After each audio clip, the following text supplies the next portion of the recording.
It would help with that on, sorry. The subcommittee is meeting today to hear testimony on the dependence on foreign adversaries of America's critical mineral crisis. I ask unanimous consent that the gentleman from Colorado, Mr. Lamborn, and the gentleman from Minnesota, Mr. Stauber, be allowed to sit with the subcommittee and participate in the hearing. Without objection, so ordered. Under Committee Rule 4F, any oral opening statements at the hearing are limited to the chairman and the ranking minority member. I therefore ask unanimous consent that all other members' opening statements be made part of the hearing record if they are submitted in accordance with the Committee Rule 3.0. Without objection, so ordered. Good morning, and welcome to this important hearing titled Dependence on Foreign Adversaries, America's Critical Mineral Crisis. I am honored to be the chairman of the House Natural Resources Subcommittee on Oversight and Investigations, joined by our Vice Chairman, Mike Collins, our colleague, and distinguished guests and experts. I also congratulate Ranking Member Stansbury on her new role. Being a neighbor from New Mexico, it's kind of a fitting title. This subcommittee is excited to get back to work.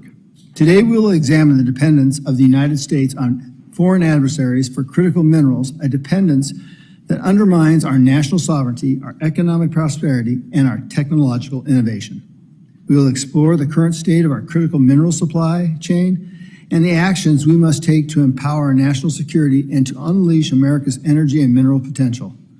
This is an urgent matter as we rely on critical minerals for our way of life, from smartphones and laptops to renewable energy technology to medical equipment, military gear, energy storage, defense systems, and many essential aspects of modern life and national security that depend on an abundance of critical minerals. The United States must lead in the production of these minerals and reduce our dependence on nations that do not share our values, interests, or our high environmental standards. By promoting the development of domestic minerals and streamlining the permitting process, we can create jobs here in America, increase economic growth, and enhance our energy and national security.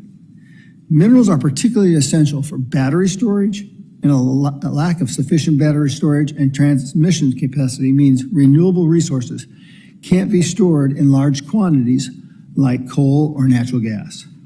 Without reliable conventional energy sources, communities are subject to rolling blackouts, endangering the health and safety of our local communities. We cannot afford to be dependent on foreign nations to power America. I say again, our country has a dangerous reliance on foreign nations for energy and critical minerals. Recycling plays an important role, but demand requires American mining as well. Additionally, there is a case for climate optimism. It's called American innovation. So everyone here wants to maintain healthy lands and waters, especially many of my Republican colleagues who live in rural areas. Sadly and concerningly, most of our critical minerals come from foreign countries, particularly China, despite there being an abundance of valuable materials we could source here at home.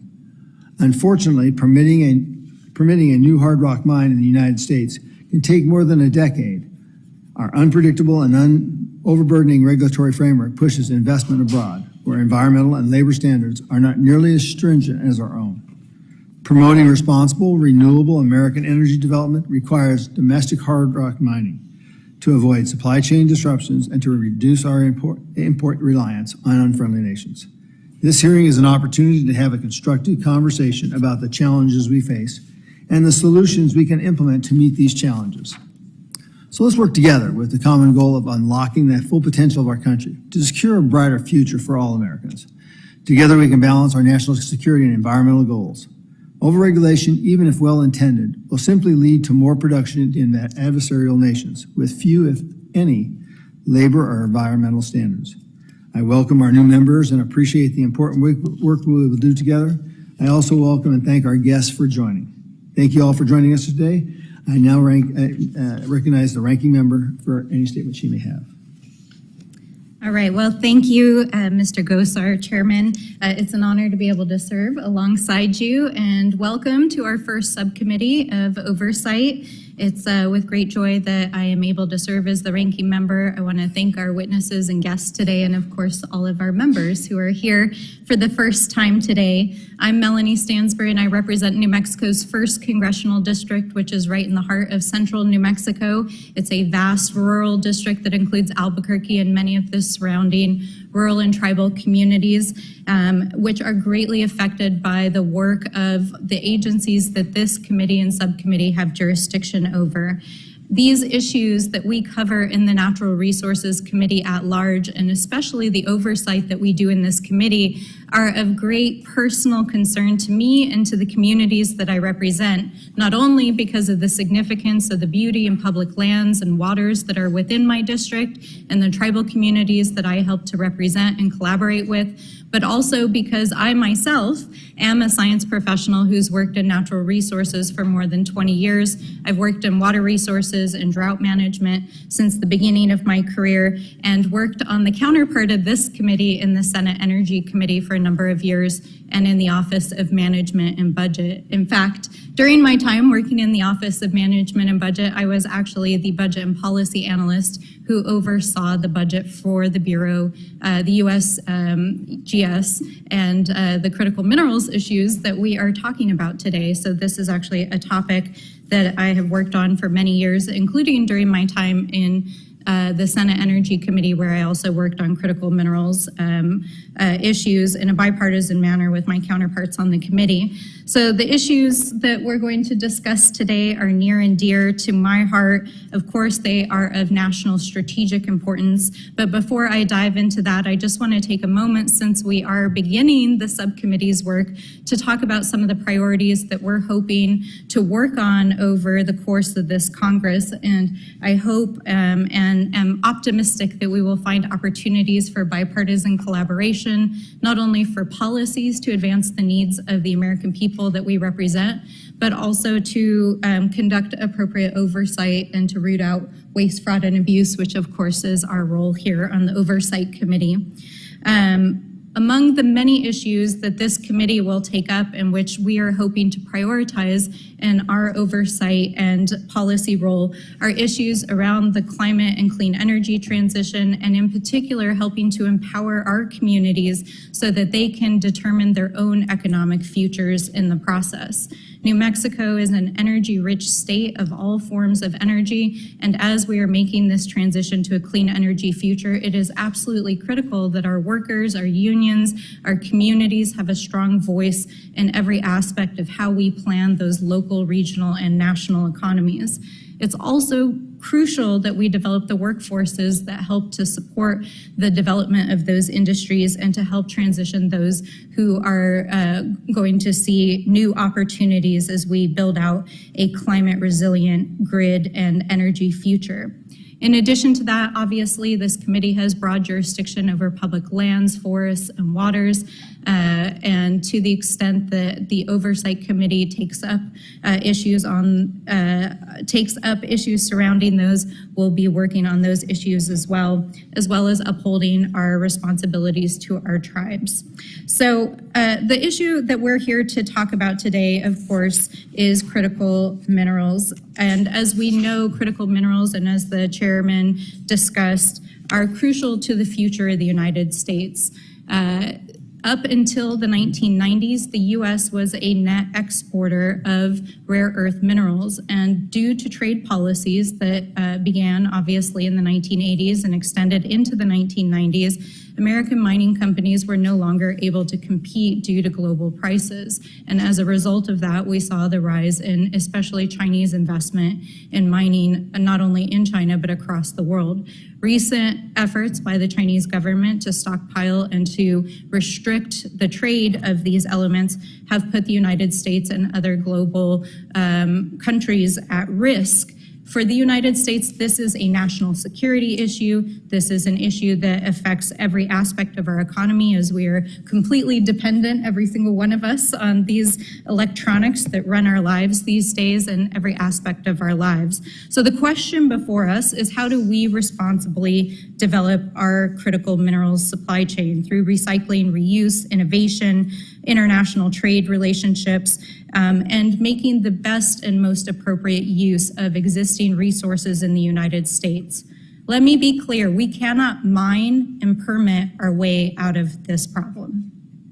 There may be mining solutions that may be a part of what we have to do, but that is not the sole solution to addressing our critical minerals and national security shortage. So I look forward to working with the chairman, and with that, I yield back. I thank the gentlelady. I now recognize the full committee chairman, Mr. Westerman, for any statement.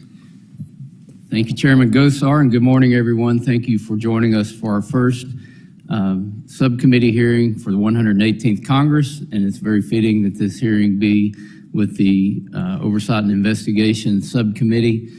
As I've said before, I think the purpose of this committee and the whole committee is to shine light, discover truth, and make changes as are needed. And this committee is where much of that light shining will take place.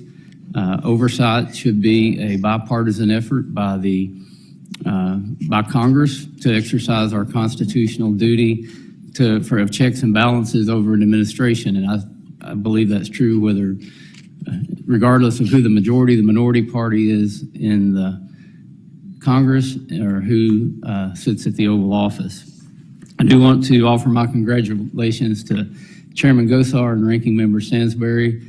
You have an important role here, and I look forward to your leadership and the work of this subcommittee. And I appreciate the opening statements of both the chairman and the ranking member.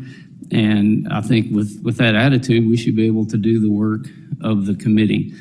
And I would add to what Ms. Stansberry said, that we can't mine and permit our way out of this. Actually, we would have to permit and then mine, but it's permit, mine, refine, and manufacture. We have to create those supply chains that allow us to compete with it's basically with the Chinese Communist Party. It's with Vladimir Putin and Russia. And it's a lot of bad actors around the world that are supplying the ingredients that go into these phones and other devices. In the last Congress, the Inflation Reduction Act was passed, and there's literally hundreds of billions of dollars to build green energy systems. And all of those green energy systems are reliant on mining. It comes back to mining and then the processes that take place after that. So we have been blessed with energy and minerals here in the U.S. Both the chairman and the ranking member come from states that are abundantly blessed with energy and minerals, and they're in the focus of where a lot of these policies need to be addressed, as well as my friend Mr. Stauber from Minnesota. So at the same time, Congress passed a law to spend billions of dollars on electrifying our economy. We're also seeing actions from the administration to shut down mining. And those two things really don't go hand in hand. They're competing interests, and they make the problem even worse. You know, we talked in the hearing yesterday about some of these issues and the fact that the World Bank says we need to mine as much copper in the next 20 to 25 years as has been mined in the history of the world. That is a big challenge. If you just focused every effort that we had to do that, it would still be hard to meet those challenges. We need to do more recycling, but there's no way there's not enough to recycle to even come close to meet the demands that we have. When you look at the critical minerals list and you look at where those critical minerals are being supplied from, honestly, we should be embarrassed that we're so far down the list when we've been blessed with deposits of those critical minerals here in the U.S. And if we develop those minerals here and develop the other parts of the supply chain, then that means generating huge amounts of wealth for the U.S., for U.S. workers, for great jobs in rural communities. I live in a rural community, and I think just about everybody on this dais lives in an area that's either rural or close to a rural community, and we know how important these jobs are to the local economies. And we can do it cleaner and safer and with less human rights violations, I'll say with no human rights violations. And the situation we're in right now, as these pictures behind me depict, Cobalt is Congolese cobalt, and it's coming from mines with child slave labor. And we have to be realistic and understand what's happening. As we pour more money into an electrified economy, we're increasing the labor participation rate in Congo with forced labor, with child slave labor, and people forced to do jobs at, for as little as $2 a day or less. So those are the challenges we face with oversight. I look forward to the hearing. I look forward to additional hearings, and then I really look forward to taking what we learn from these hearings, putting it into substantive legislation, or else informing the Appropriations Committee what needs to happen on funding for these federal agencies that are failing to do their job. And with that, Chairman, I yield back.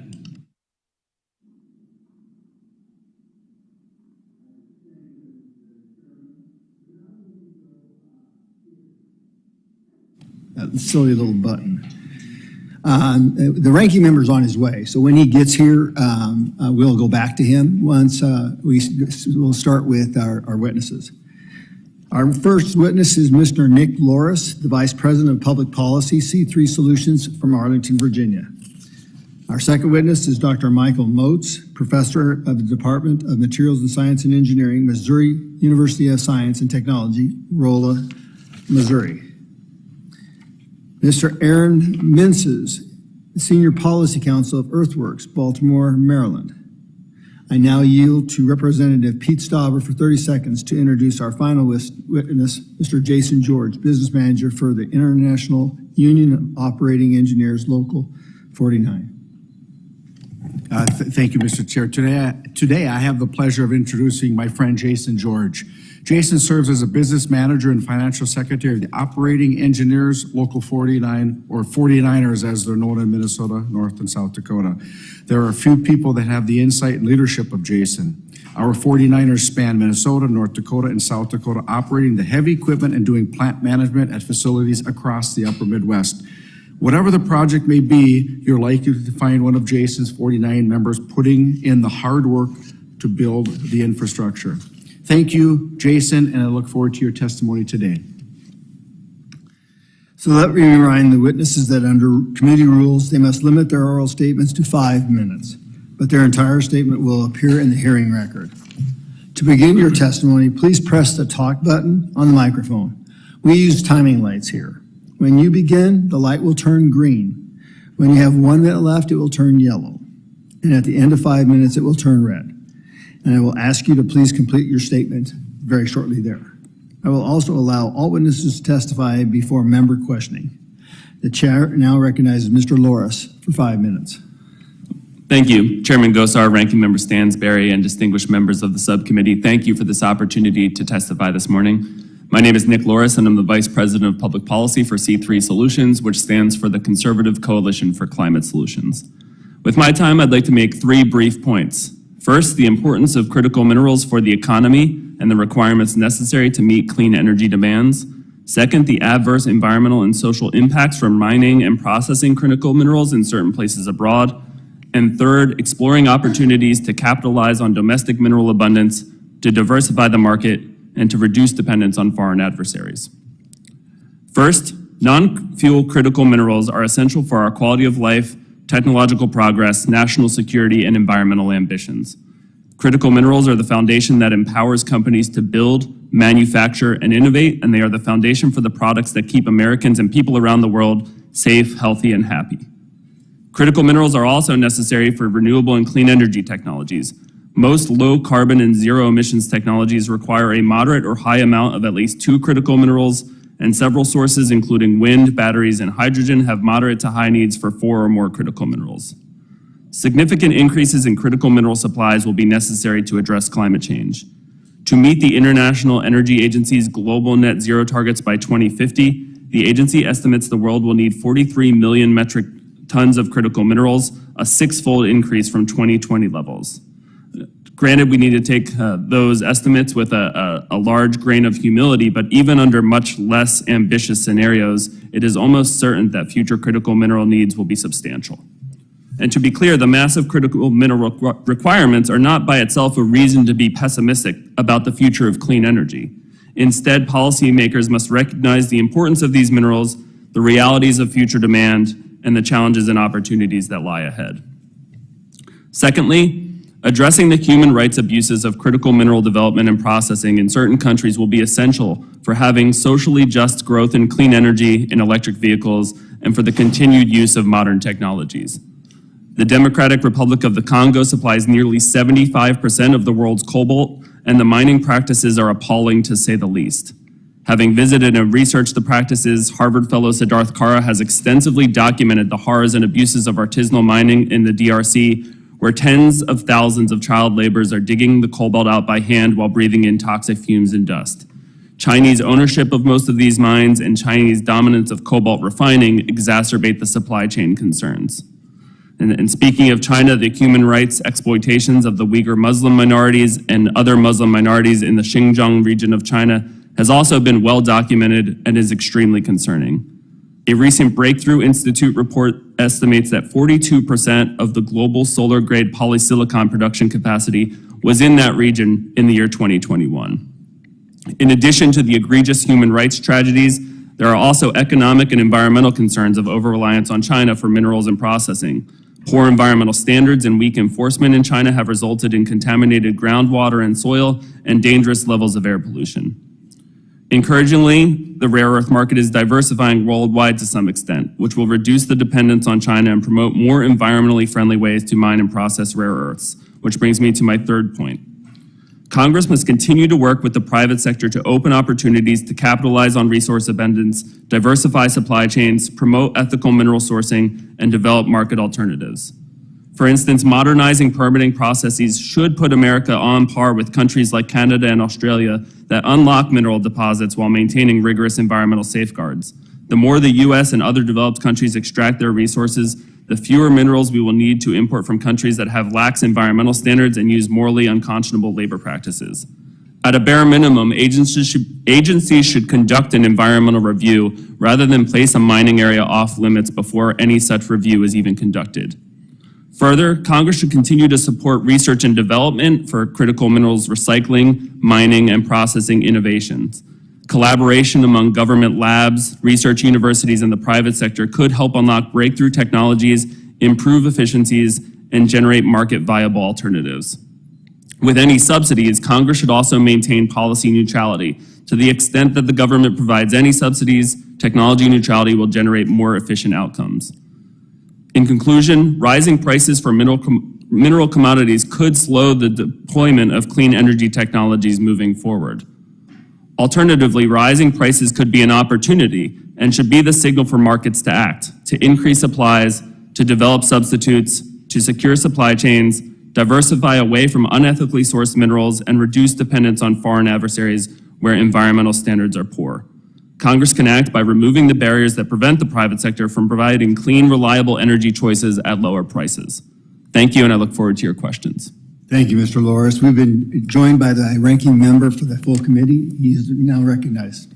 Thank you, Mr. Chairman, and other than to congratulate you and the ranking member and the positions, a very important committee, and associate myself with the ranking member's opening remarks. I think she said it much better than I could, and to just put in the hopper that I don't think we can look at this regulatory side and permitting side in terms of what needs to be done there relative to mining and critical minerals without overlapping on that 1872 mining law, which many of the controversies that are occurring not only in my state but across the country are in relationship to how that law is not working for these times. With that, let me yield back and thank you very much.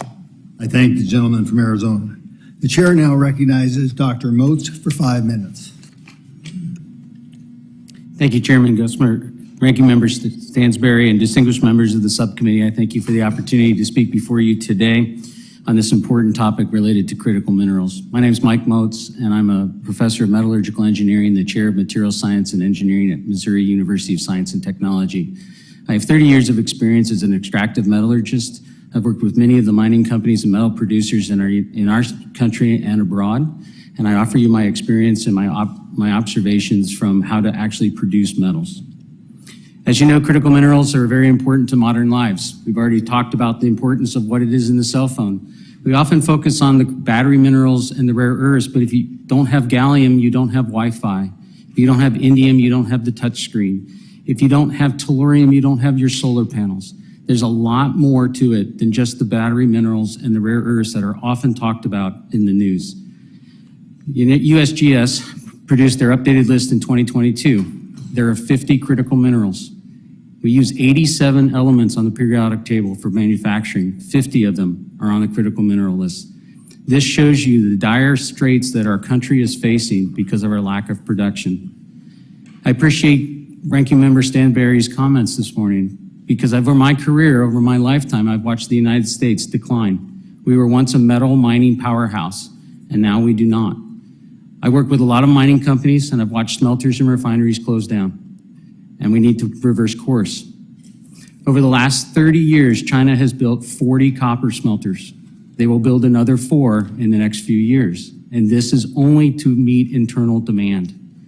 They now produce 11 million tons of copper every year. The United States produces 2. If you produce the copper, if you refine the copper, you control the tellurium. Many of our critical minerals are byproducts. If you control the zinc production, you control the germanium, which is needed for integrated circuits for satellites, and the indium. If you control the aluminum, which they now control 40% of the world's production, and they produce over 40 million tons of aluminum, relative to our less than 1 million, you control gallium. It's not even on the critical mineral list, but steel production is essential for all of modern life. We produce about 82 million tons in the United States. Over 2/3 of that comes from recycling. The Chinese now produce 990 million tons of steel every year. That's enough to produce 14,000 Nimitz-class aircraft carriers every year. Not all steel goes into aircraft carriers. What I am very concerned about is the fact that all of those plants that produce lead, zinc, copper, steel, that are not on our critical mineral list, some are, they're going to come out of their country. And when they do that, they're going to flood the world. And are we as a country going to do things to protect the plants that we need to produce the raw materials for our feedstocks? As we look at what has happened around the world, our plants, our mines, our facilities have declined, and the companies are trying the best they can. And again, as Ranking Member Stansberry, I think you had an excellent comments. They're just not economical. Why? Because other countries are not playing on the same playing field as we are. We need to level the playing field for our corporations to make money and do the right thing, and they will. I work with many of them. They are on the cutting forefront of environmental responsibility. They live in the same communities that they produce in, and they want to do the right things. It's just hard to make money in this environment. So with that, I'd also like to point out that if you're going to build these plants, if you're going to build these mines, if you're going to build these recycling facilities, you need the workforce. Just like the plants have been underfunded, so has the universities, and so have the community colleges. We need not only really talented engineers, which of course I'd be happy to produce for you, but we also need the tradesmen. I can tell you that most plants and most mines are mostly concerned about who's going to run the haul truck, who's going to put the pipe on, who's going to do the welding. We need to focus on the trades as well as the engineers who are going to develop all of these things that you want to innovate. We need to look at how to create more value out of our existing operations in the short term while looking at new deposits and new opportunities to expand our production of these critical minerals and all metals in the United States. Thank you. Thank you, Dr. Moats. The chair now recognizes Mr. Menses for 5 minutes. Thank you, Mr. Chairman. Chairman Gosar, Ranking Member Stansberry, members of the subcommittee. Thank you for the opportunity to testify before you on reducing America's dependence on irresponsibly sourced minerals. My name is Aaron Menses. I'm with Earthworks, a nonprofit organization dedicated to protecting communities and the environment from mineral impacts while supporting the just, equitable, and rapid transition to renewable energy. I'd like to just adopt the Westerman-Stansberry approach about we can't permit or mine our way out of this crisis. Improving mineral supply chains means fixing the weaker links. The common misconception is that mining is the weaker link. Instead, we need to build stronger links of circular economy infrastructure in the midstream and end-of-life management for battery materials, cell phone materials as well. The best way to meet this demand is to invest in facilities and methods to recycle, refurbish, reuse, and substitute the minerals we already have. The President's Supply Chain Executive Order, the Infrastructure Law, the Inflation Reduction Act are making important strides toward opening access to recycled materials and reducing our dependence on mined minerals. Currently, the circular economies from mostly allied nations produce and help supply the markets for recycled materials. The United States remains years behind Asia's and Europe's circular economy infrastructure. Last month, the European Union finalized their battery directive. Soon, batteries in the EU will come with a traceable QR code, known as a battery passport, recycled content requirements, producer responsibility, and supply chain due diligence. Research indicates that with the right policies in place like these, we can create a more circular economy that may approximately halve global demand for certain mined minerals like cobalt, lithium, nickel, key to the clean energy transition. Even greater reductions, up to 90% for lithium, are achievable through investments in mass transit and better battery design. As the market for secondary use of these materials matures, this further reduces the pressure to source from new mines. Government procurement, consumer pressure both play important roles in driving innovation, driving incentives toward more responsible material sourcing. Major consumers, including automakers and electronics companies, have directed their suppliers to source more responsibly by committing to the Initiative for Responsible Mining Assurance, or IRMA, which independently audits and certifies environmental and social performance at mines. We acknowledge the importance of supply chain security in certain minerals. However, we challenge the notion that our public lands agencies could or even should resolve the geopolitics of the highly specialized, internationally traded commodities. While domestic mines will source some raw materials, the task of managing supply chains has almost nothing to do with mining. Congress designated that task to the agencies of the Critical Minerals Consortium with well-established tools for managing that task. Those include authorities to stockpile minerals, impose trade restrictions, negotiate agreements, promote research, development workforces, discover alternatives. They blend tradecraft and statecraft with engineering, R&D, all to reduce risk of supply disruptions and improve environmental outcomes. As the U.S. government pursues these strategies, we urge agencies to require operators perform due diligence across their supply chains in accordance with internationally accepted standards. In particular, we call on the Biden administration to uphold indigenous peoples' rights to self-determination and right to free, prior, and informed consent. No solution is perfect. Even with more robust material reuse and collection, new hard rock mines on public lands will provide materials. However, mining public lands under a law explicitly designed for settler colonialism only furthers environmental injustice and puts an equitable transition out of reach. Legislative and regulatory reform can create more responsible domestic mining policies that put protections for communities at the forefront. In conclusion, Earthworks strongly supports immediately transitioning to a justly sourced renewable energy economy to prevent further destruction from the climate crisis. Thank you very much. Thank you, Mr. Metzis. I now recognize Mr. George for 5 minutes. Thank you, Mr. Chairman. Members, I want to thank my friend Congressman Stauber for the introduction as well. There's no greater champion for workers in their district than my friend Pete, and thank you for that.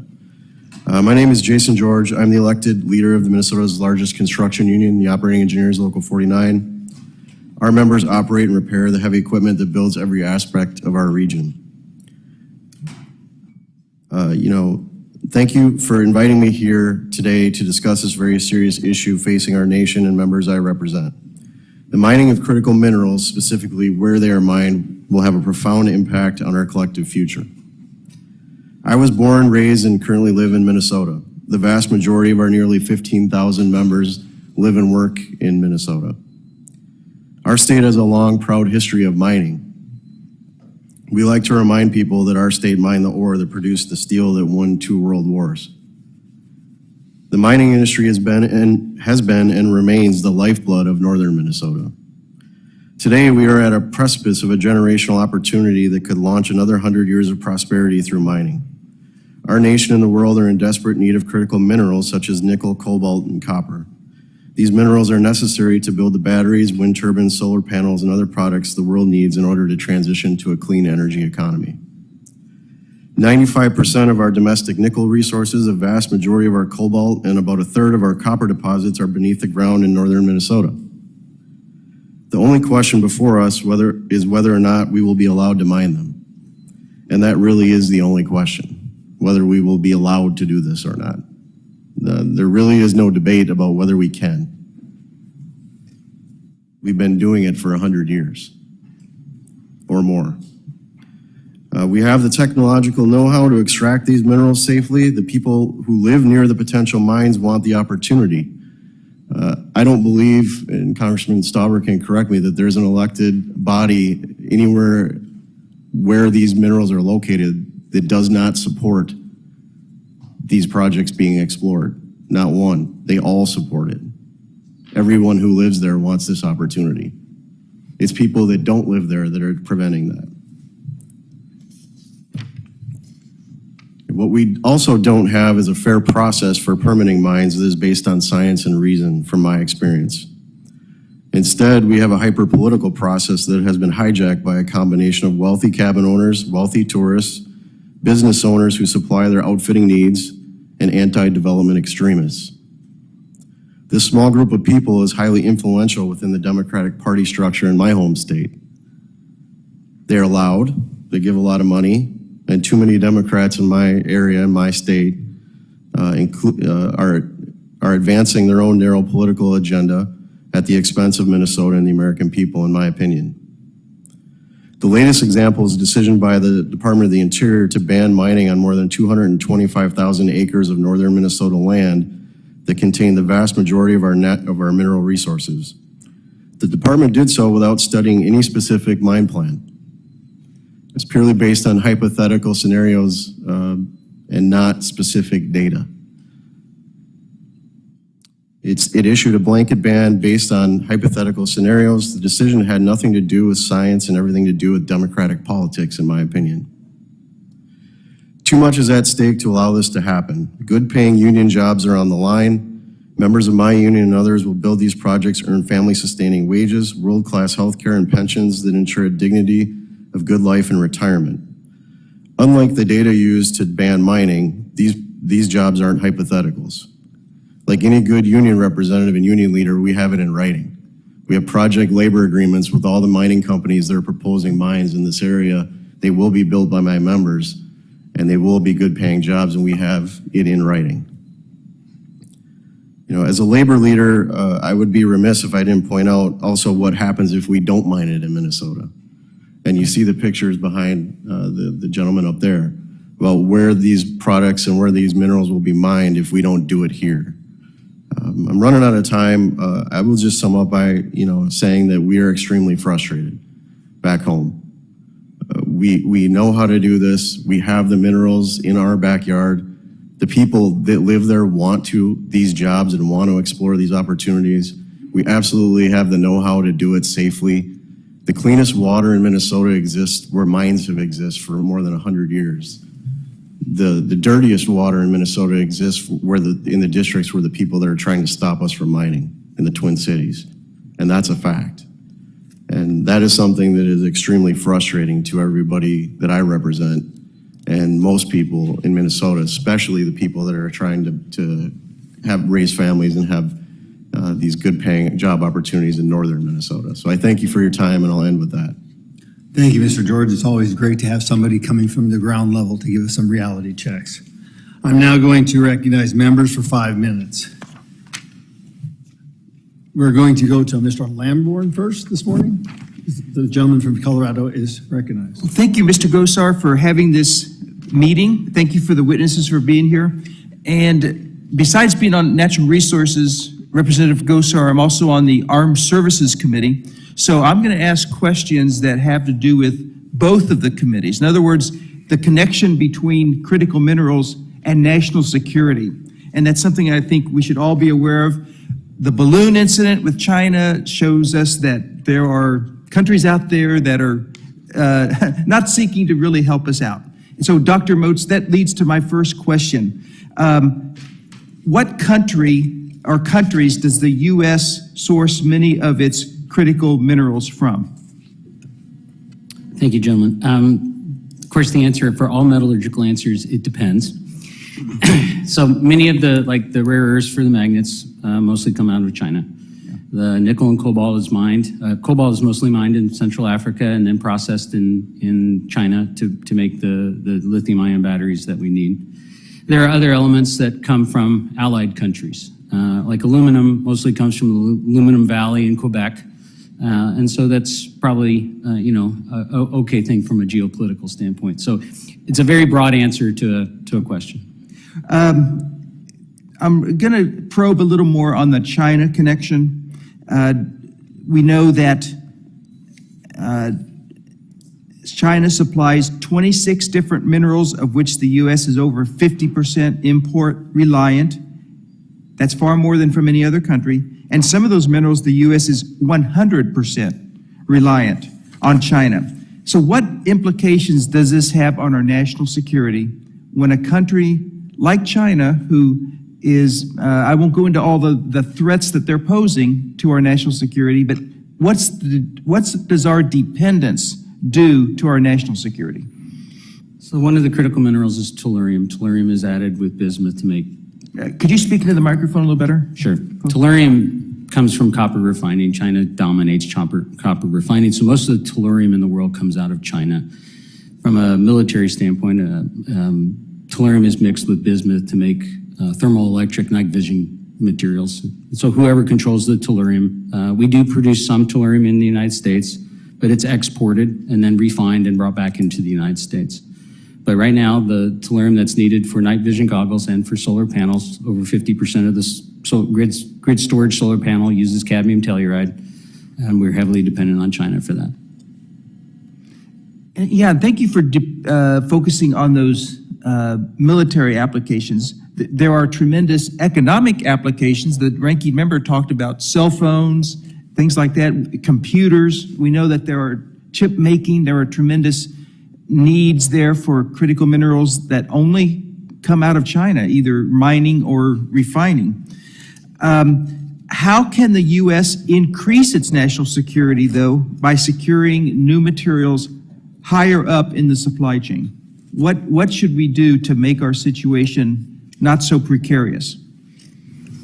In the short term, I think we need to look at every mine and every processing plant that's here currently in the United States, and we need to look at where can we get critical minerals that we're already processing. And we're working at that at our university. I personally work with companies looking at evaluating where they can get gallium, which is important for Wi-Fi and all the semiconductor chips that we have.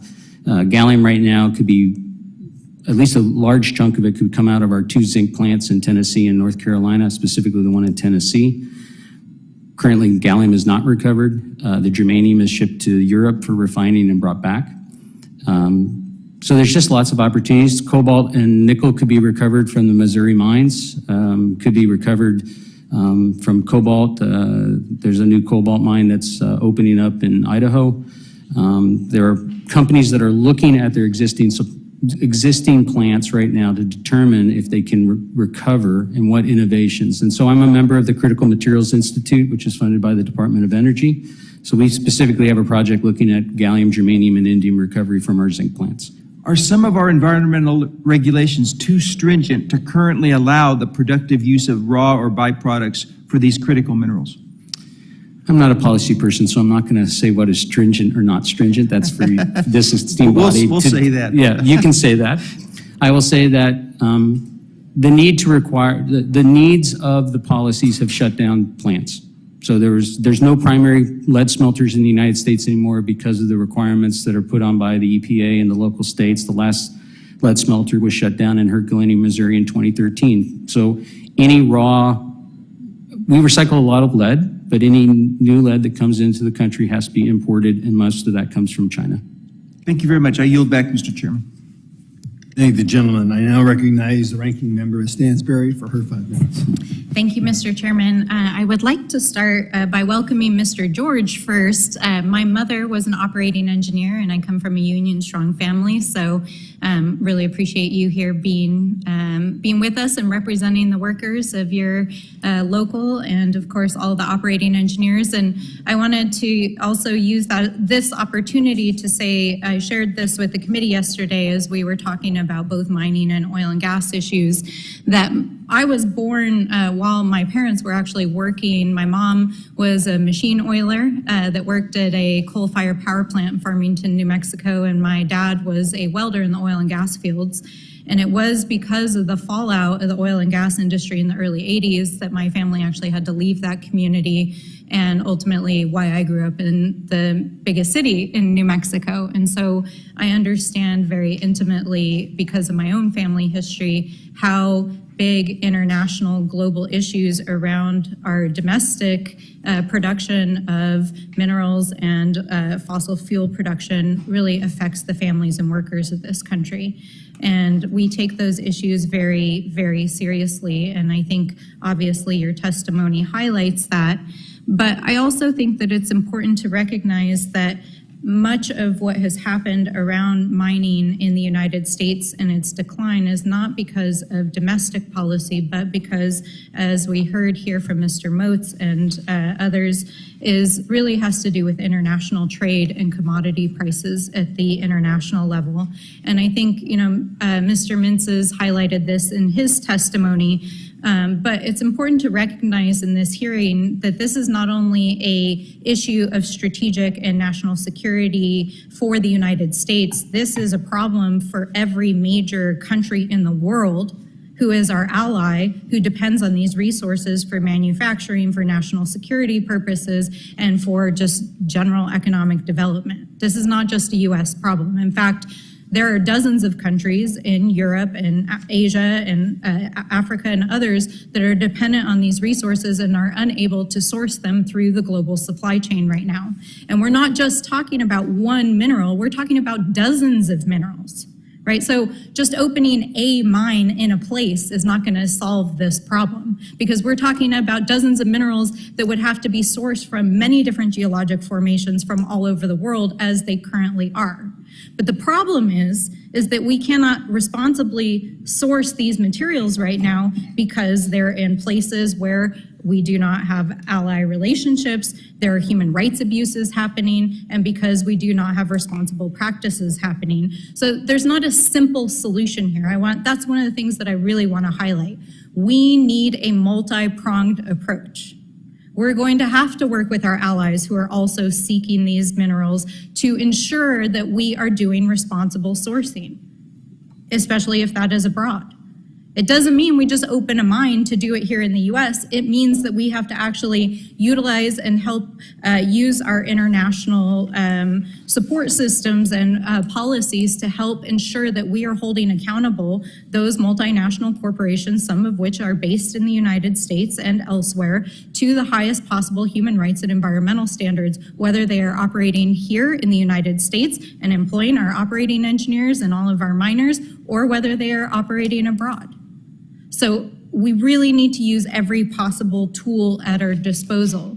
But I want to take the rest of my time to really focus on the circular economy that Mr. Mintzes brought up here. Now, we know that recycling, reuse, and design is not going to be the only solution. It's only part of the solution, but it represents a significant portion of the supply chain that is underdeveloped right now in the United States, and as Mr. Mintzes stated, is underdeveloped from a policy standpoint with respect to other countries. So, Mr. Mintzes, could you please share more what exactly is the circular economy? What is entailed in it? And what does the United States need to do to really advance its circular economy?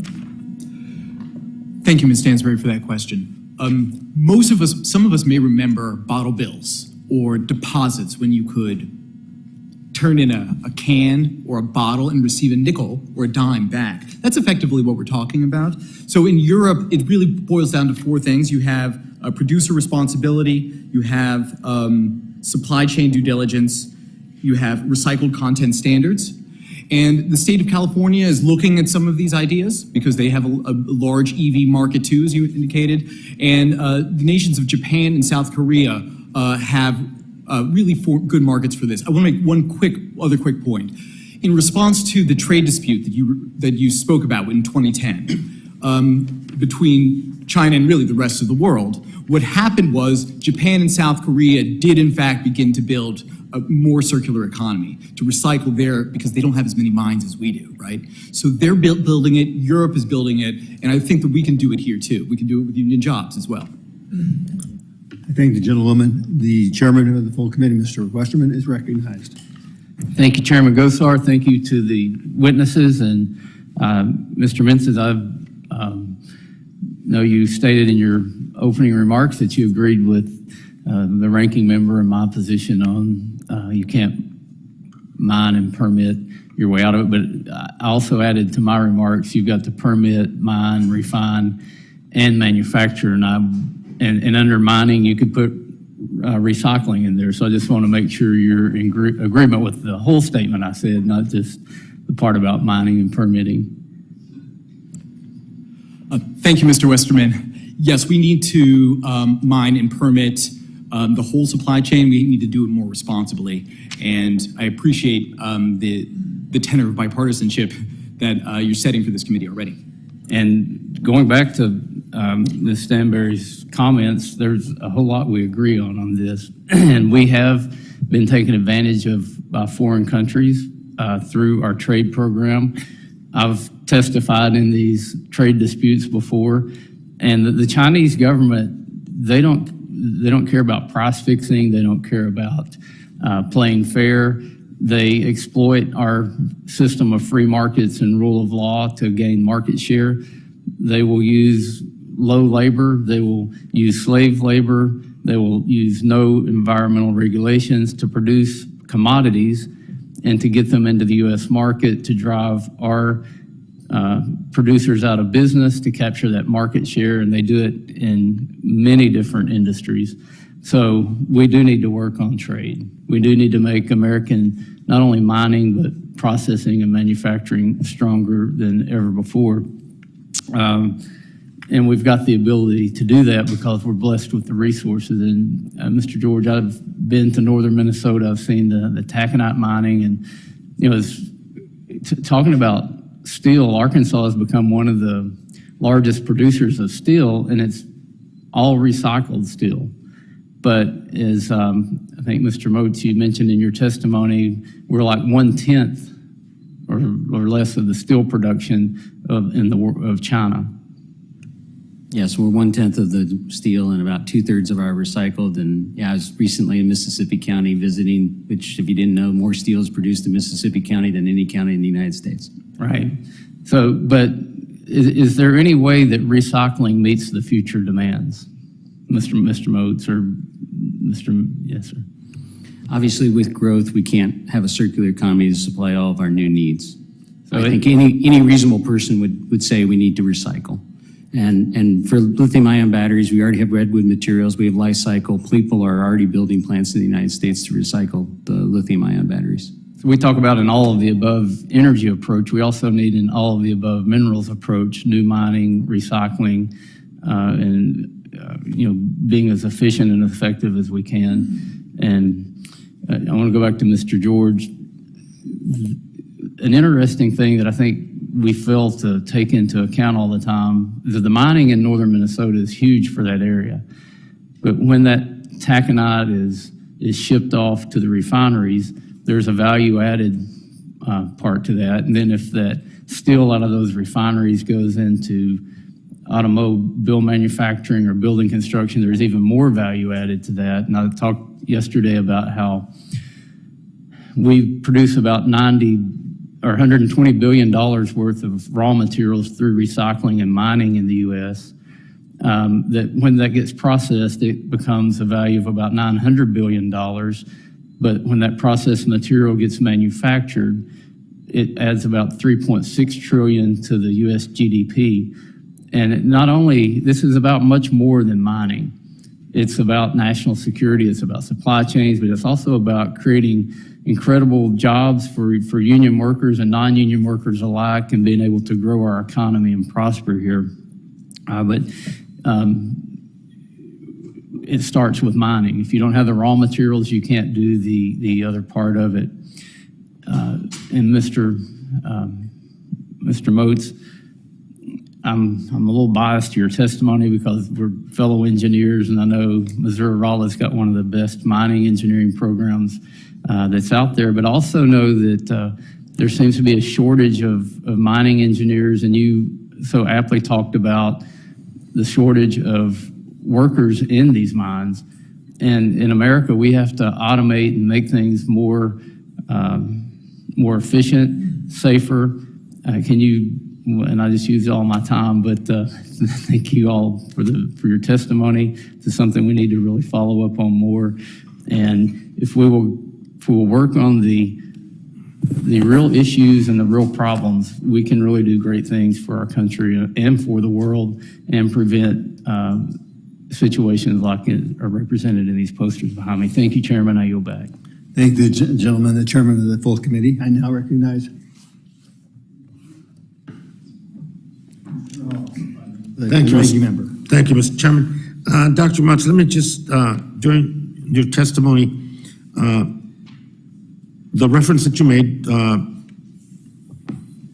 I apologize for the way I ask questions. I'm not a linear thinker like Mr. Westerman. Sometimes that liberal arts education's messed me up, I guess. Anyway, Dr. Mutz, the history of decline on the critical mineral extraction, production, where does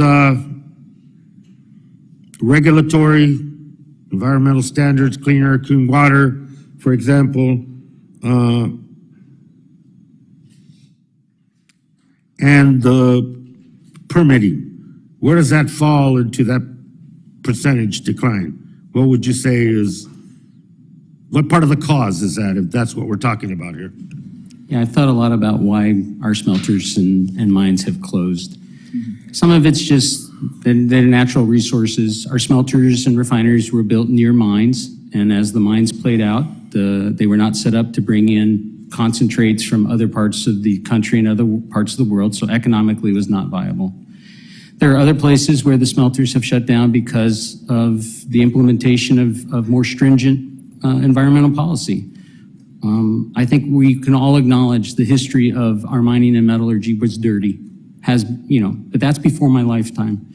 The plants now all operate within the standards that are set by the local, the state, and the federal government. They do so willingly. But because plants were built before that, it took money to upgrade and improve them. And the United States was very happy to shut down plants and outsource that production to other countries.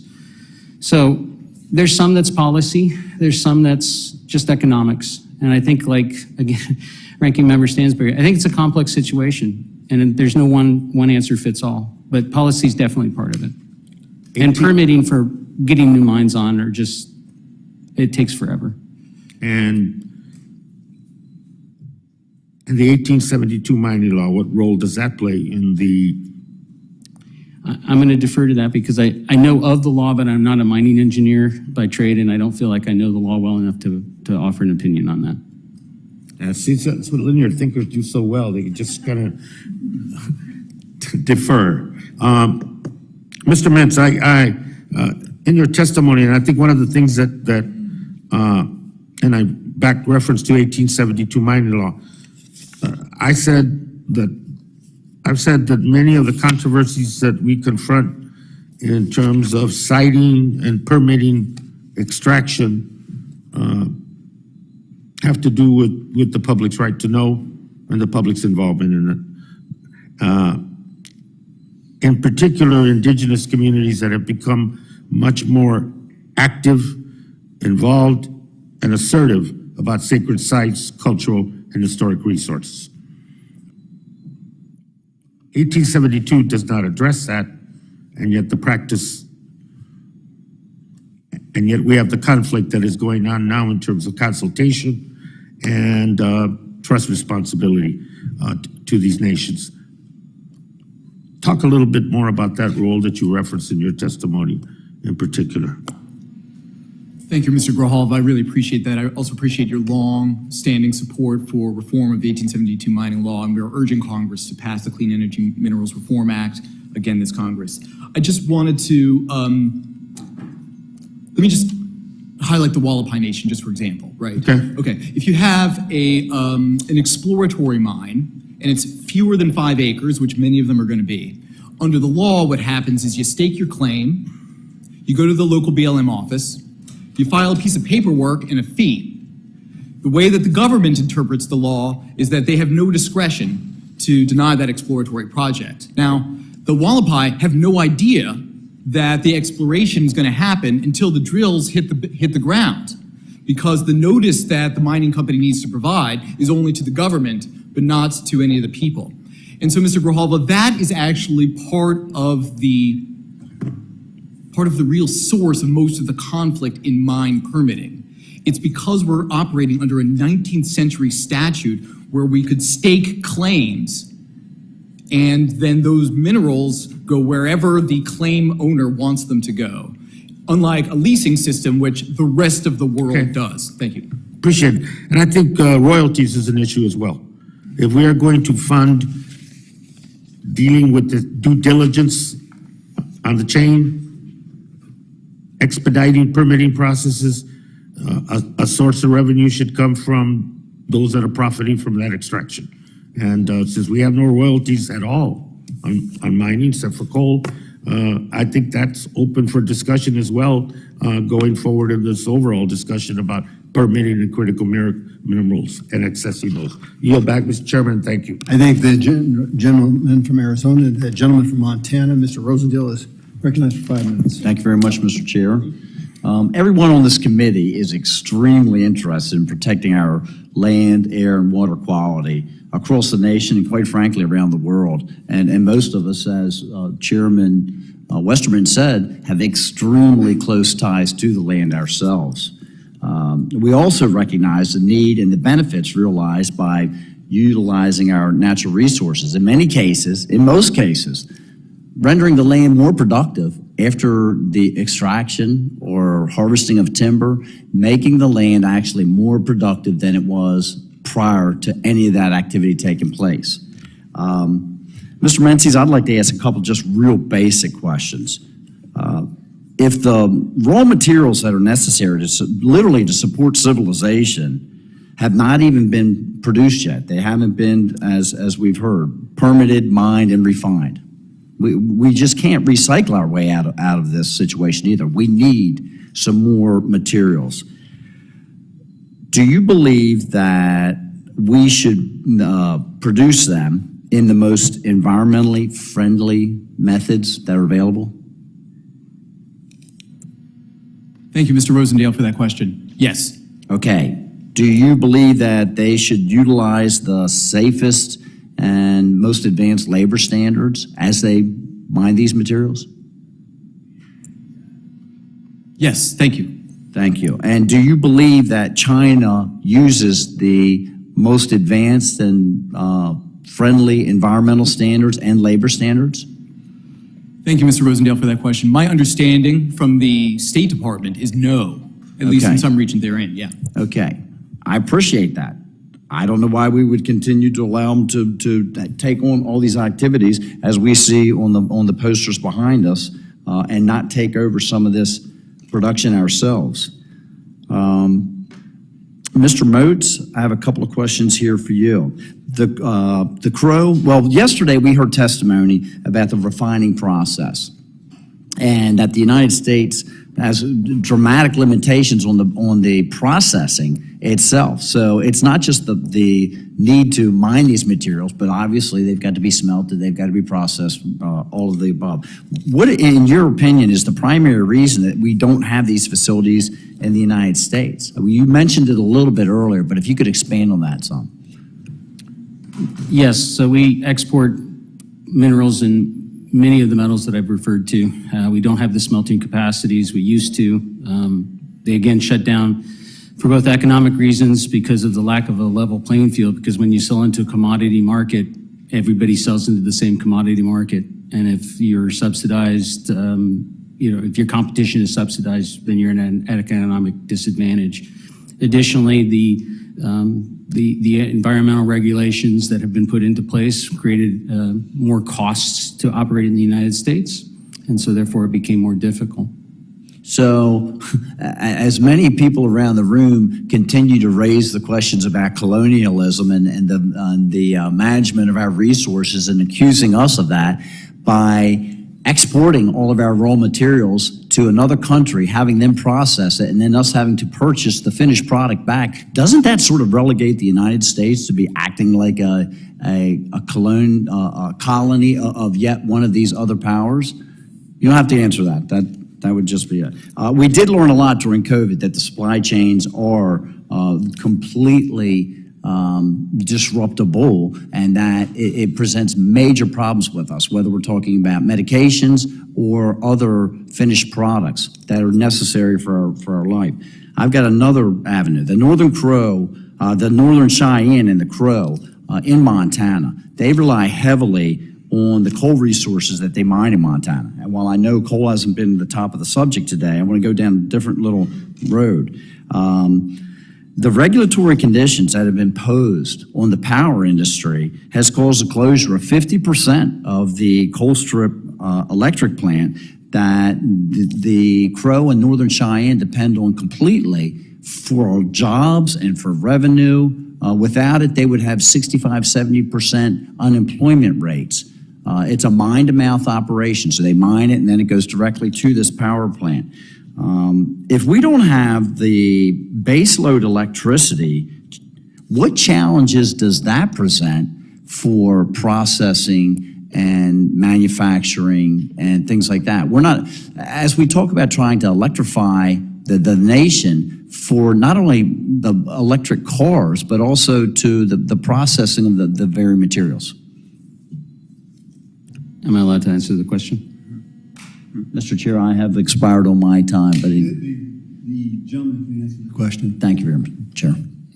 Obviously, you've identified the ability to generate electricity is going to be substantial. If we're going to electrify our vehicles, and then the raw materials that we need to do that. Obviously, the United States sits on 250 years of coal reserves to supply all of our electrical needs. We've chosen not to do that. We have a lot of natural gas reserves because of fracking and other things, and so they're there. And so the opportunity to use those energy resources responsibly, I think, are still available. Thank you very much, Mr. Chair. I would yield back. Thank you for your. I thank the gentleman from Montana. The gentleman from Arizona, Mr. Gallego, is recognized. Thank you, Chair Gosar and Ranking Member Stansberry. As a member of both the Natural Resources and Armed Services Committee, I agree that securing our supply of critical minerals is a national security concern. That is why we need to look seriously at all possible solutions for sourcing and securing responsibly produced minerals. My first question is to Mr. Menzies. In your testimony, you described the actions this administration and the 117th Congress took to manage supply chain risks for critical minerals. Could you please elaborate on why this diversified approach is strategic for national security? Thank you, Mr. Gallego, for that question. The Biden administration and Congress have really taken three major approaches: diversifying supply, and pursuing recycling, and also looking at mine waste. The steps that the administration and the Congress last took, I want to just disclaim, I don't necessarily support all of them, but I just wanted to share that the infrastructure law made the FAST Act permanent. The FAST Act has included hard rock mining as a covered sector therein.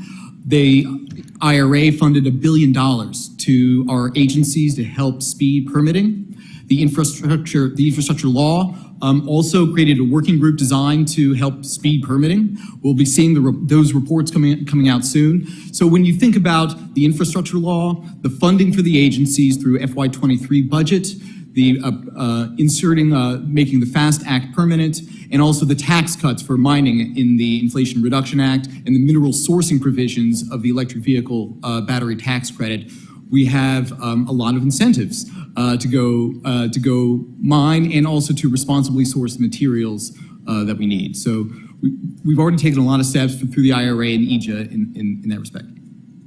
Thank you. To make our nation secure, we must proactively plan also for the future.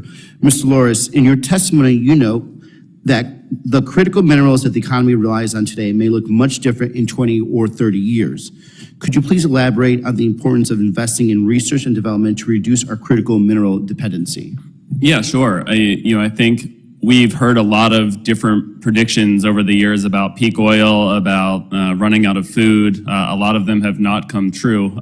In terms of research and development, our national labs have been critical in exploring ways to recycle, ways to extract alternative resources. And I think the more we can have flexibility in those processes so that they can shift in case of national security needs shift or economic shift, the better off that they're going to be. And I think the better off the private sector working with the national labs will be able to pivot. So I view the national labs, I view our research universities as fundamental in the solution to this all of the above approach that we need to take. Right, and again, all of the above. So taking this kind of long-term all of the above approach to national security, it's clear that our critical mineral needs and sources will also change. So Mr. Menzies, you have spoken about the benefits of a circular economy. Why is a circular economy an effective long-term national security solution? Thank you. I appreciate that. The reason is we're not really sure, Mr. Gallego, today, what mineral we'll need tomorrow. So if we build the infrastructure to recycle it now, we'll already have it. Mm-hmm. So let's speak about cobalt for a second. Cobalt's not going to be around in batteries in 5 or 10 years, I don't imagine. It'll be a different metal, won't it? So why don't we recycle the batteries now and the materials we have now so that if we make it to the 22nd century and we're on the verge of another minerals rush, by then we've reformed the law? Surely. Yeah. But by then, at least we'll have the circular economy infrastructure we need to actually source the material that we're looking for at the time. Okay, thank you, Mr. President. I'm not going to ask your if we make it to the 22nd century thesis, but I appreciate everyone's testimony here, and I think to at least to reemphasize, and I think both sides have actually some very valid claims, and we do need to look at this. At least I look at it from a national security perspective. Let's have an all methods to get their approach, and I appreciate everyone's testimony. Thank you. I thank the gentleman from Arizona. The gentleman from Georgia, Mr. Collins, is recognized, the vice chair of the committee. Thank you, Mr. Chairman. Before I get started with my questions, I just want to thank you, Mr. Chairman, for the honor of serving as vice chair for this very important subcommittee. I'm looking forward to serving under you as we look to unleash American energy and hold the Biden administration accountable for the America Last policies that have caused energy prices to rise as high as Chinese spy balloons. Now, for my questions, Mr. Loris, the chairman mentioned in his opening statement that permitting a new hard rock mine in the United States can take more than a decade. Can you or any of the other witnesses tell us why this is and what exactly causes this process to take so long, and how has the Biden administration made this even more difficult? Yeah, I'm happy to start and welcome input from others. If you look at some of our bedrock environmental laws, chiefly the National Environmental Policy Act, it has gotten much harder to permit processes for everything from clean energy projects to conventional fuel projects. That in conjunction with the seemingly endless litigation for a lot of these projects just holds up any type of investment and any type of development for years in the courts. And so, Congressman Lamborn said our environmental regulations too stringent, and I think that's the wrong way to look at it. I think it's that they're incredibly inefficient.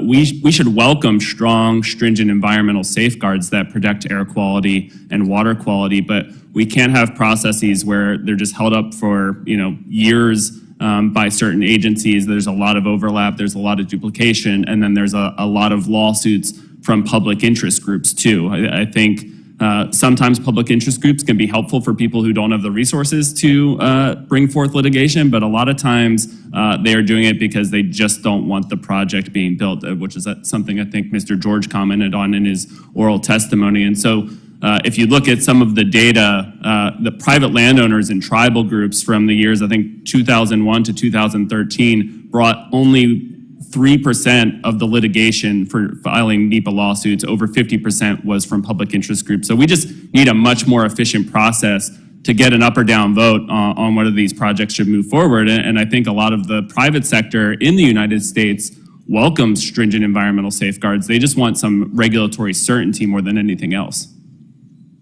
Good, thank you. Would anybody else like to comment on that? Yes, sir, Mr. George. Thank you. Yeah, I would just add that in my experience working on projects that need these types of permits, whether it be, we just replaced an old oil pipeline in Minnesota with a brand new one, and that took 8 years to permit and get done, lawsuits, process. We have a mine right now in Minnesota that's gone through a process for 20 years. They had their permits, lawsuits, some of them were taken back, now they've been repealed, it's in the Supreme Court. And that's on an existing mine site where they've mined before. So the frustration is real. I think certainty is exactly Mr. Larice is talking about is what's critical.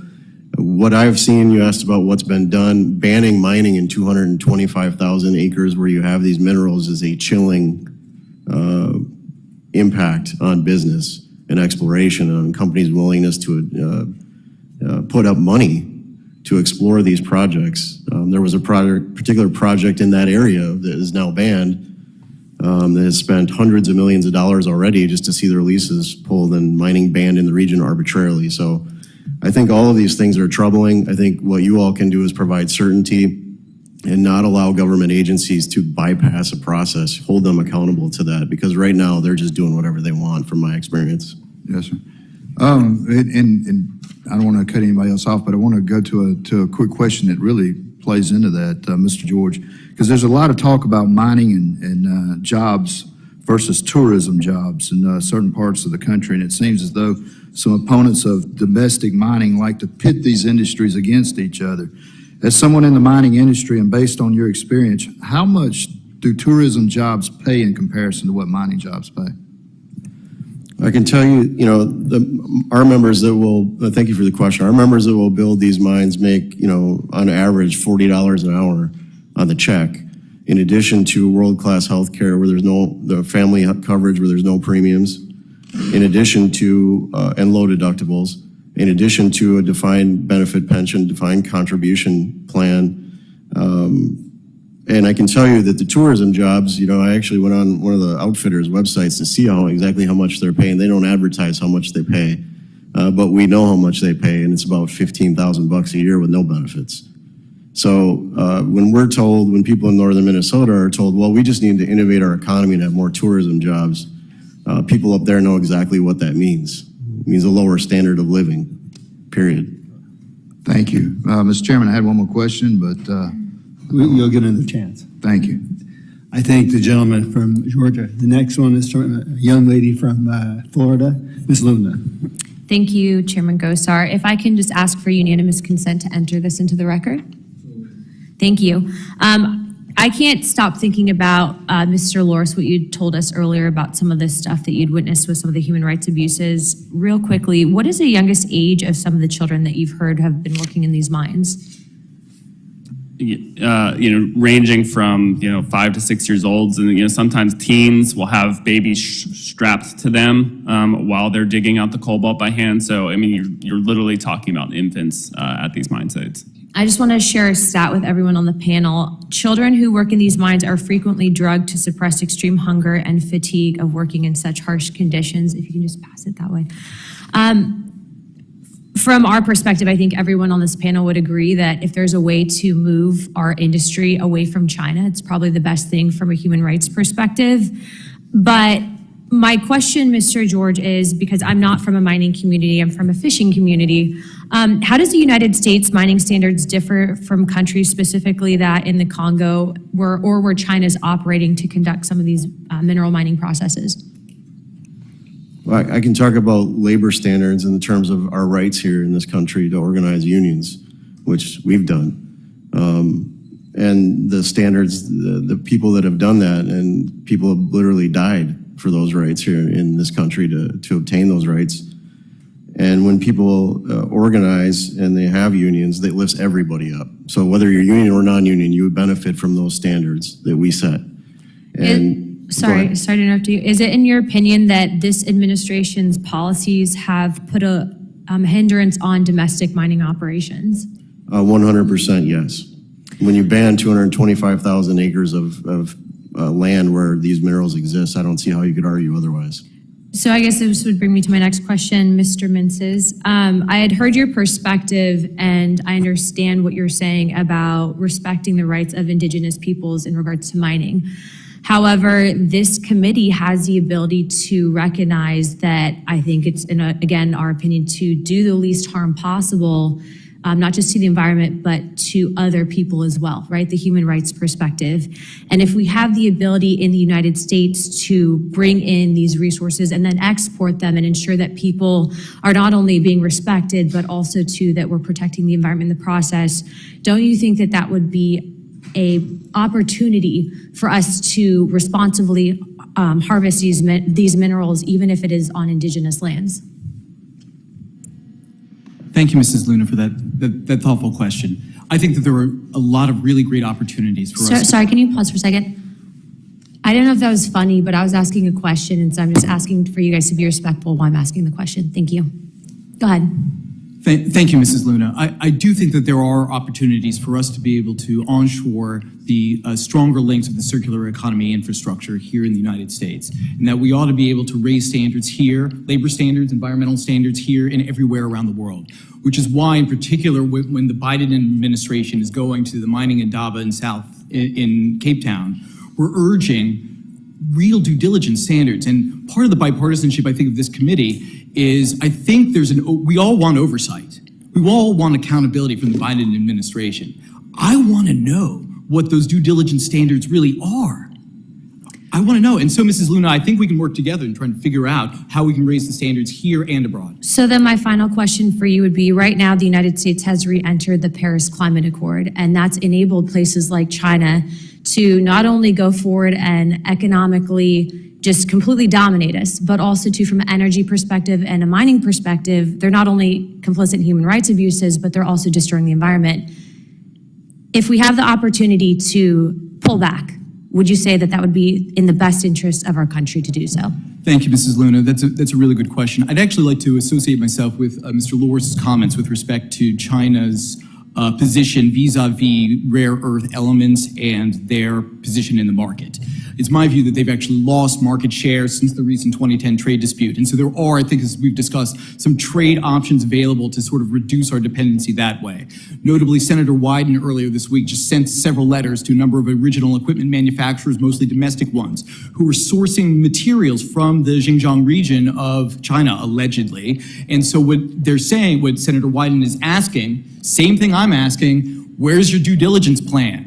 And so we're asking the administration, we're asking OEMs to show us how it is that we're making sure that slave labor isn't happening within their supply chains so that we can all responsibly source the materials that we need. Thank you. Yes, sir. Thank you very much. The gentleman from Minnesota, Mr. Stauber. Thank you, Mr. Chair. And Mr. Chair, I ask unanimous consent to enter into the record an E&E News article titled "Biden Administration Looks to Overseas Mining for EV and Renewable Needs," and it was dated January 23rd of 23. Objection so ordered. Mr. Gosar, again, thanks for allowing me waving me on and allowing me to question some of our witnesses. Mr. George, thank you once again for coming here. I think this is 3 Congresses in a row that you have testified on behalf of mining and your membership in Minnesota. Your testimony speaks for itself. Banning mining in 225,000 acres of a working national forest. Superior National Forest is a working industrial forest. And guess what? They banned 225,000 acres without any environmental impact statement, without looking at the specific mine plan. It was purely political. The biggest copper nickel find in the world, and this administration, not only did they pull the leases and ban mining, including taconite mining, what they did was take union jobs away because there was a project labor agreement in place.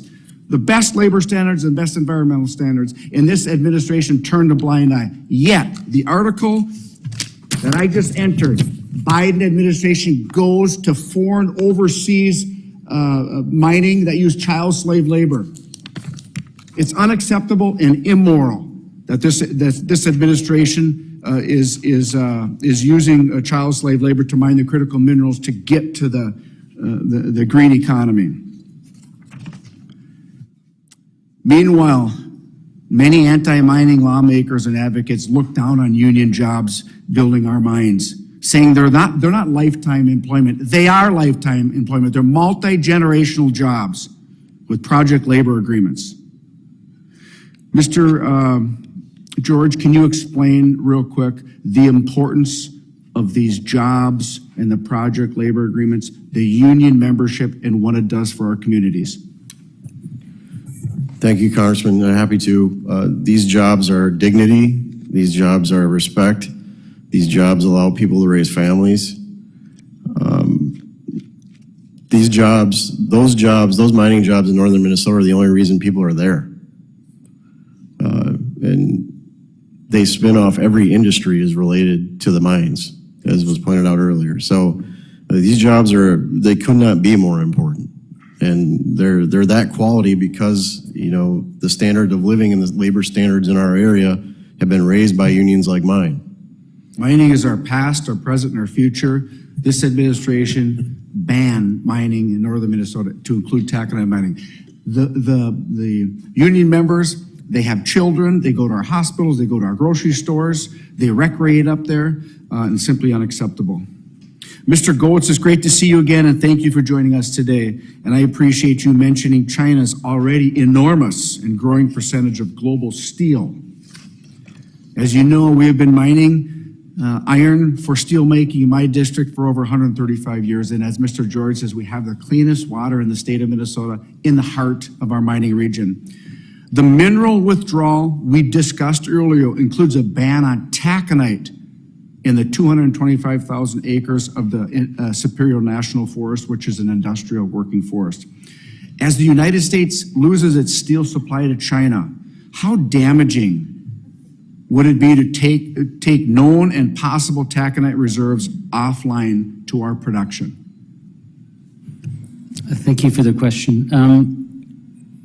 While we recycle a lot of steel, it always gets degraded. Copper is a bad element. And so we always need a certain amount of virgin material coming from our iron ore mines. Therefore, if you want the lightweight steels that are needed for cars, for tank armor, those types of things, we need to have mining capabilities in the United States to produce that. And of course, your state produces most of our mine from taconite mines. 80% of it? Yep. Thank you. Mr. Loris, thank you for joining us in the last 30 seconds. I introduced the Permit for Mining Needs Act, which provides needed updates to our broken permitting process. It's supported by the National Association of Building Trades, Unions, Energy Groups, Mining Trades, and more. Can you please discuss quickly how permitting reform and the provisions to improve mining permitting in my bill will actually lead to lower emissions in the long run? Yeah, as several members and witnesses have mentioned, if we're not doing the permitting and processing and extraction here in the United States and other developed countries, it's going to happen elsewhere, especially with a lot of policies, government-induced demand that's going to increase the demand for these minerals, and therefore the prices are going to increase, and that's only going to increase supplies in other parts of the world. So if we don't do it here, where those emission standards are the most stringent, emissions worldwide are going to be likely higher. Thank you. Mr. Chair, I yield back, and again, thank you for Thank waiting. you, gentlemen. I'm going to recognize myself. Mr. George, I want to come back to you. You know, trust is a series of promises kept. And so I would look at that we would make agreements in regards to national forests or multiple use of public lands, that you're forming an internal treaty. Now, on the forest we're talking about, the national forest, there's something very unusual about this agreement because it actually had a buffer system enclosed, right? Not an expert on the you talking about the boundary waters and? Absolutely. Yep.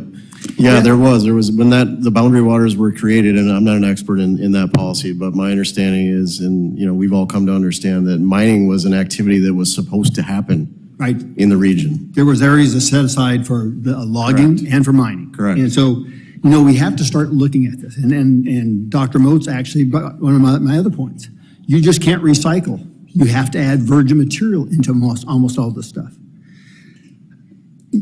Mr. Mintz, have we started really any of the recycling for the solar cells right now? Thank you, Mr. Gosar. Thank you for that question. Yes, recycling of the solar products is fairly robust, and it's a growing industry. And in fact, the truth is that with respect to the solar industry, I don't think we'll need to do much mining to source the minerals we need for the solar technologies. We do have weak links in other areas of the solar supply chain. It's just not in mining. Dr. Moats, you shaking your head. Do you want to respond to that question? So I agree with him that most solar panels are already recycled here in the United States. I'm very familiar with some of the processes, so they're very robust. But if you look at, and there's been multiple studies done at the growth of solar energy that is being projected, there is no way we're going to be able to recycle to supply all of the solar silicon panels and the tellurium that's needed. I've written several research papers on this, looking at where we can get more tellurium in the world. And the simple answer is we need to produce more from our existing operations and future mines. Thank you. You know, and you made a statement, I think several of you made statements in regards to, we don't know what the needs are for the future. And when you start looking that way, you have to inventory these minerals as we go. So are you familiar with some of the new technology and actually the smelting process in regards to extraction of some of these metals or minerals? In fact, all of the minerals out of the ore body? Dr. Moats?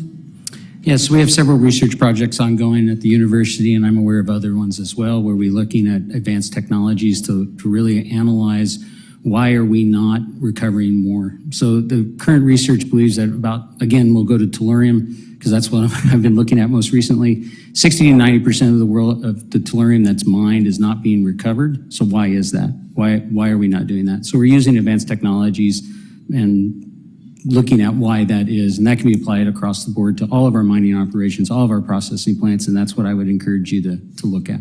Thank you. Mr. Mintz again. So why would it be a problem that we have existing mine sites? For example, a manganese mine site in my district.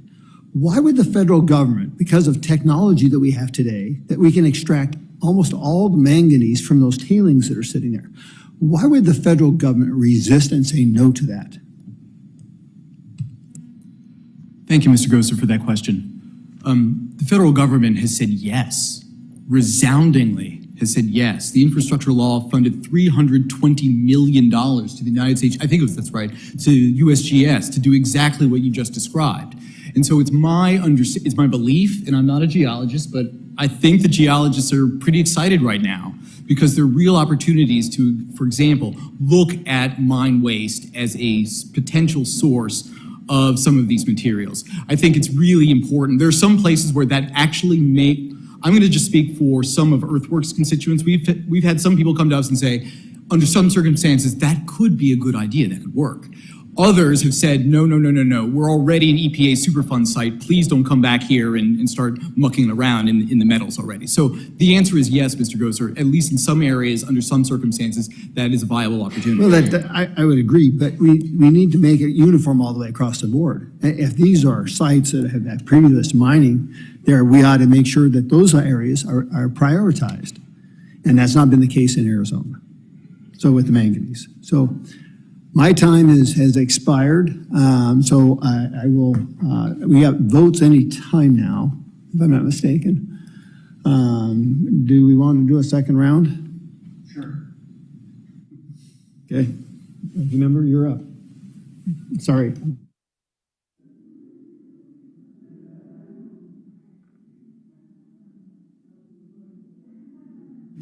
Oh, no, I just... Well, thank you, Mr. Chairman. I appreciate it, and try not to talk with my mouth full, so I apologize. But I do want to just take this opportunity as we're closing out this hearing to just revisit some of the discussion today. And, you know, I really want to frame this conversation around the urgency of this issue. I think some of that got lost in the details today. This is not only a national security emergency for the United States. This is about making sure that we can make good on our responsibility to ensure that we are not passing a global tipping point in climate change over the next decade. If we do not address these supply chain issues, we will not be able to implement the technologies and changes to our energy systems that will enable us to cut carbon emissions so that we can hit our carbon emission standards to prevent catastrophic climate change. So this is an urgent issue. It's a national security issue. It's an economic issue for the United States, and it's a global issue. But in the pursuit of addressing these global and national security issues, we cannot return to this. We cannot mine and permit our way to a solution. I think as we've heard here today, and I don't think anyone in this room, obviously those of us who serve on this committee care deeply about nature, the environment, the outdoors. I don't think anyone in this room wants to return to the past where corporations went into communities, made mining claims, and then strip mined them. I bet we have a lot of outdoors people here, a lot of fishermen, a lot of people who are hikers and spend time outside. Can you imagine? What I am hearing in this hearing, and I think oftentimes the false equivalency that gets put forward, is the idea that if we just gutted our environmental laws, if we just took away the Clean Water Act, if we just took away the Clean Air Act, if we just got rid of NEPA, we could just open up all these mines and solve this problem. Well, first of all, that's not true. It's not going to solve the problem. And I don't think that anyone in this room wants to return to an era when we had rivers on fire, when smelters were poisoning children in communities across the country, and where when people went to their favorite fishing spot or a tribal community went to pray in one of their most sacred sites, they found that a mining claim had been laid and strip mined. I don't think anyone wants to return to that era. And certainly, I don't think American workers want to return to that era.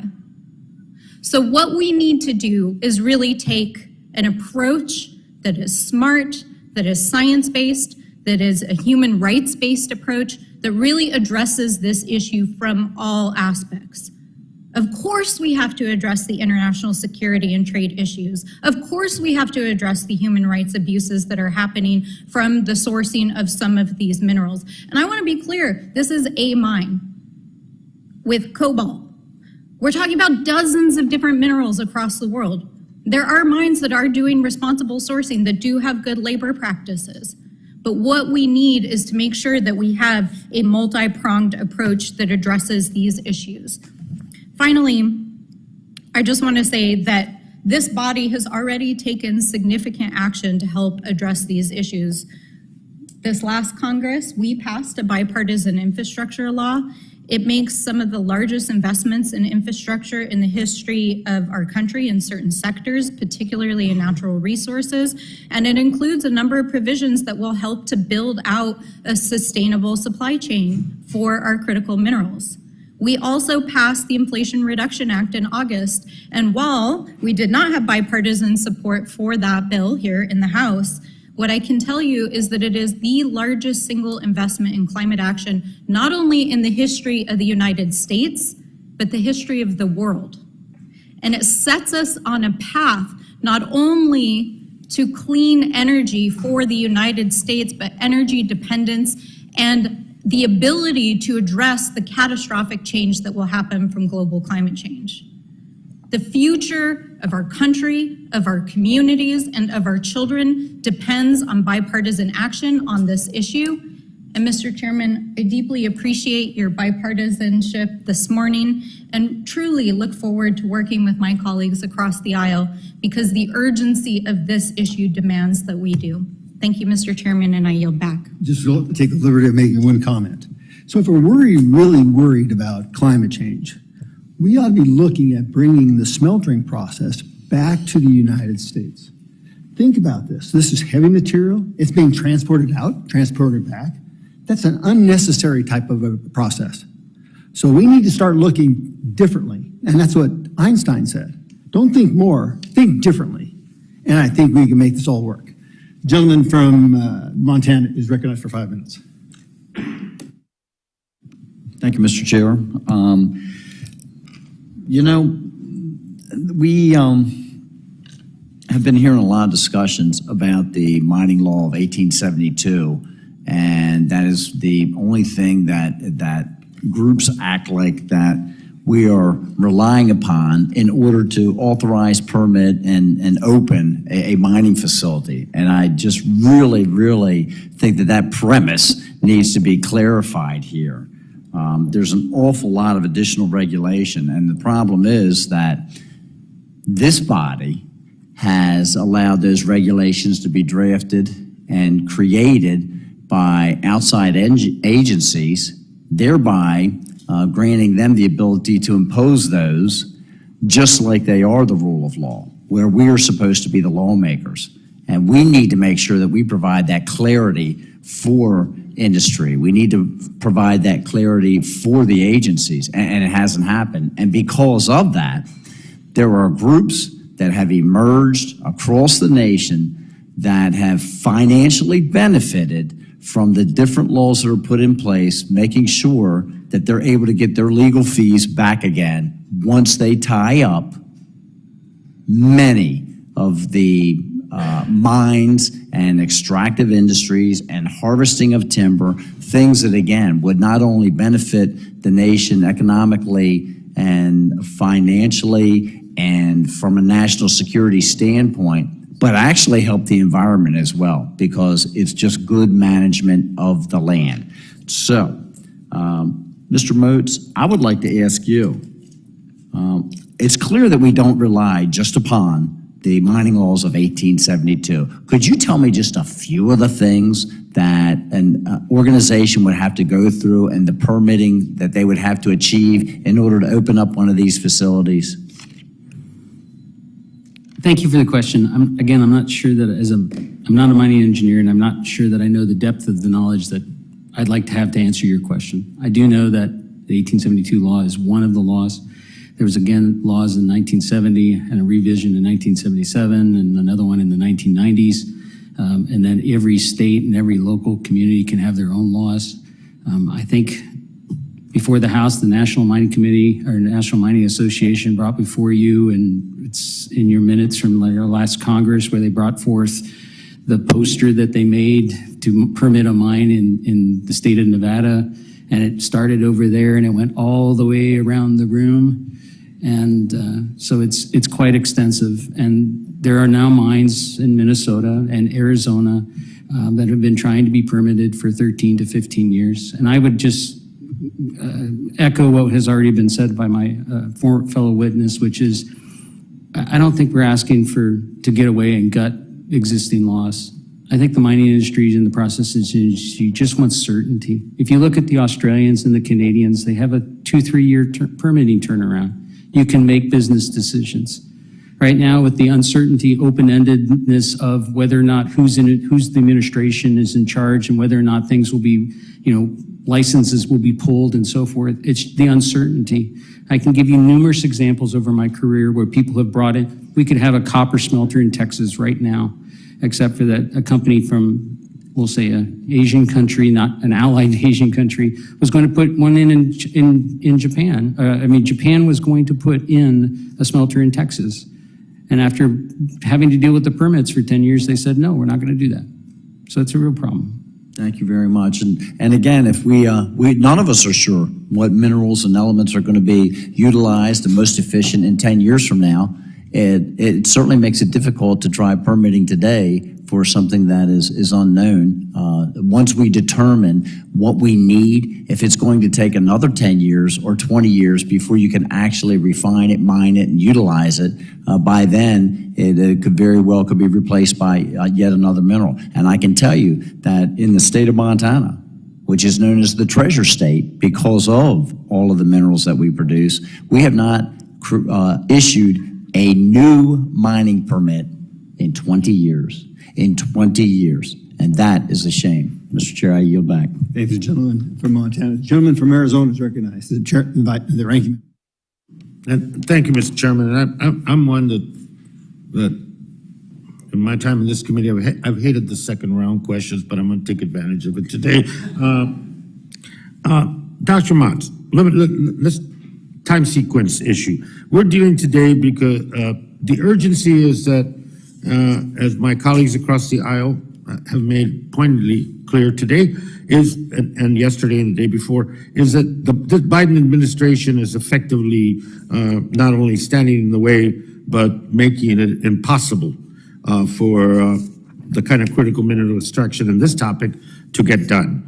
That's the timeline that we're dealing with right now, politically, and I guess in terms of a reaction to a policy. It's the Democrats, it's this and that, and that's the timeline, 2 years. Things were much rosier for the previous administration during those 4 years. Everything was fine. The regulatory demands wasn't there, NEPA wasn't there, litigation wasn't there. Thank you for the question. No, this has been a problem for 20, 30 years. And the root of the issue is still, in my mind, and your reaction, an antiquated mining law that has not been reformed, updated to this particular century we're in? I would not classify my comments that way. I think the mining law has been modified, but maybe the mining law has not, but there have been additional legislation that has been passed that all the mining companies and processing companies have to adhere to. And it was around issues of public health primarily, where they started to get generated in the 70s when health issues became the critical question. So that's the root of why this discussion is going on. The practices and abuses of the past and that legacy is not something that people want to repeat. The processes that are being put in place and being talked about now are, in terms of permitting reform, is to begin to eliminate some of those protections. And as the ranking member said, the complexity of this issue doesn't mean that you leave something behind that was put in place in order to protect public health and communities. I think this question is not simplistic, and this question is not going to be solved by just talking about permitting reform and the poor mining companies. The other question I would like to ask Mr. Mintz is ownership. I mean, this isn't the guy that got the grub stack putting things on his burro and going up the mountain to look for gold and silver, 1872 kind of style. We are talking about multinational, foreign-owned companies across the whole area. One of the things I've been promoting, if we're serious about, is that those mining companies that have those horrendous human, environmental, and labor abuses and are doing businesses in other parts of the world, wouldn't it be prudent for the United States to ban them from doing business on our public lands and waters as a consequence to those practices, as a deterrent to those practices, as an incentive to stop those practices? Forgive me, Mr. Grijalva, you mean as to mine, go ahead. We keep talking about it as an American issue, and it is.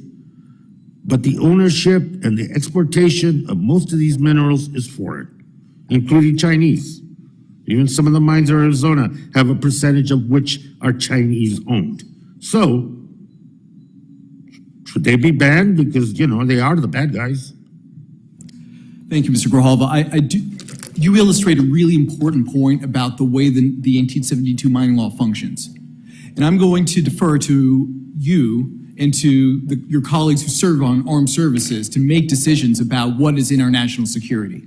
What I'm suggesting, though, is that if anybody, foreign or domestic, friendly or not, can stake a claim to American minerals, and then they own those by virtue of this statute, I'm suggesting that makes me feel insecure, and I urge, and so that's why we're urging your reform, so that we have a leasing system for public lands minerals where we can have an upfront suitability determination and know what kinds of, who's going to be leasing these things. There are other reforms too. And apply and provide a surety to the private sector and a surety to the workers at that level. I think that's why this law works against that surety, I think. Anyway, yield back. I love the gentleman's, where he's going with this, but you never do treaties from a weak point. You do it from a power of strength.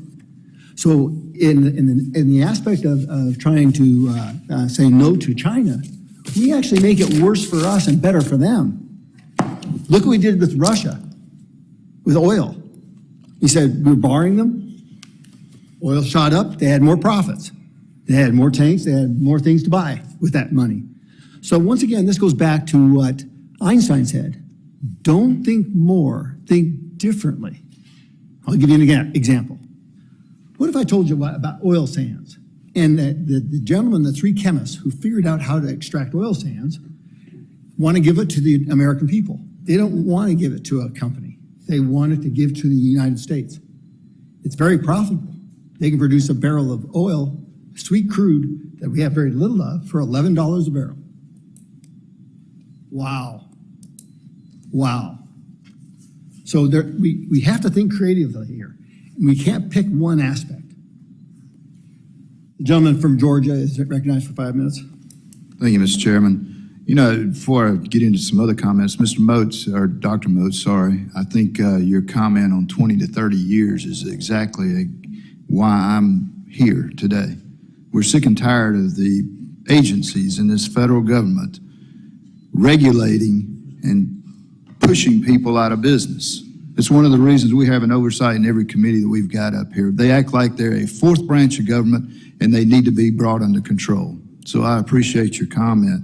As far as the chairman was talking about solar panels, as someone that's in the transportation industry, you may not realize this, but we utilize solar panels, and today we can't hardly get them because there's such a back order on them.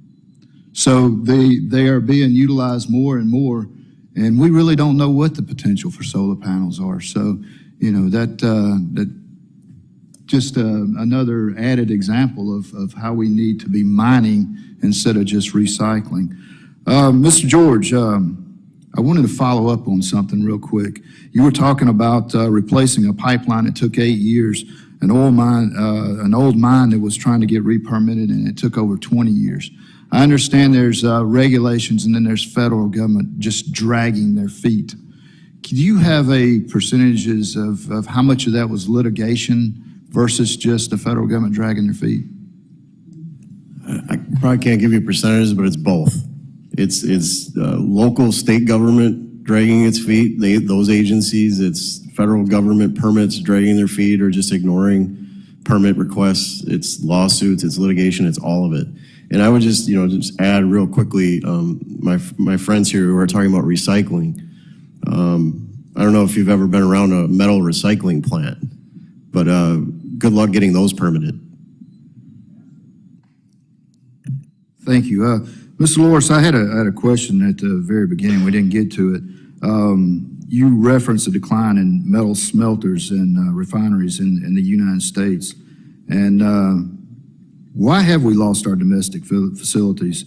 And how do we compare with competitors like China? I think we're down to, what, 2, maybe 3 copper smelters in the U.S.?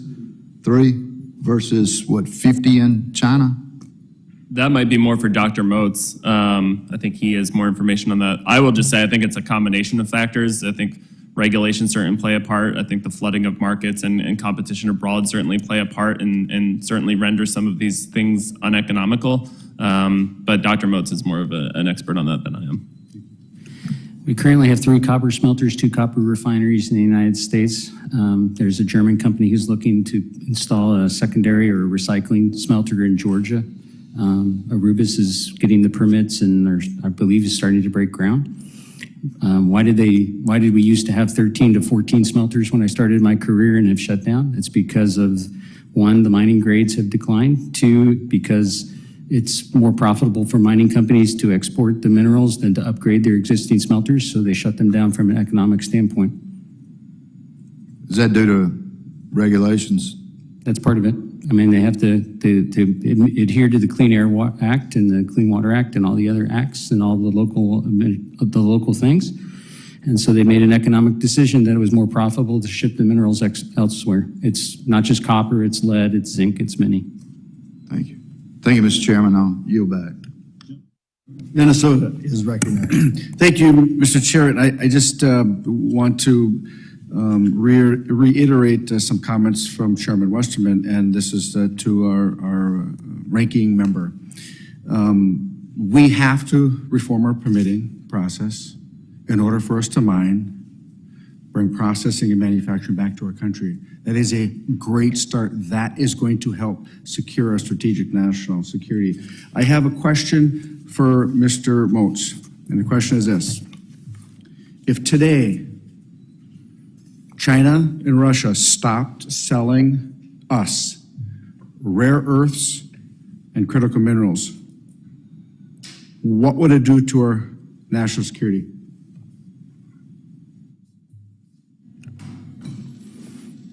It would be devastating. I mean, we can't survive, not just us, but the entire world is dependent on China specifically. But the Russians produce some nickel and some platinum group metals, so that we're also dependent on there. It's a interconnected world economy, and if you take off China specifically, because they produce 40 to 50 to 80 to 90% of each of these things, it would be devastating. I just want everyone to understand his answer to my question.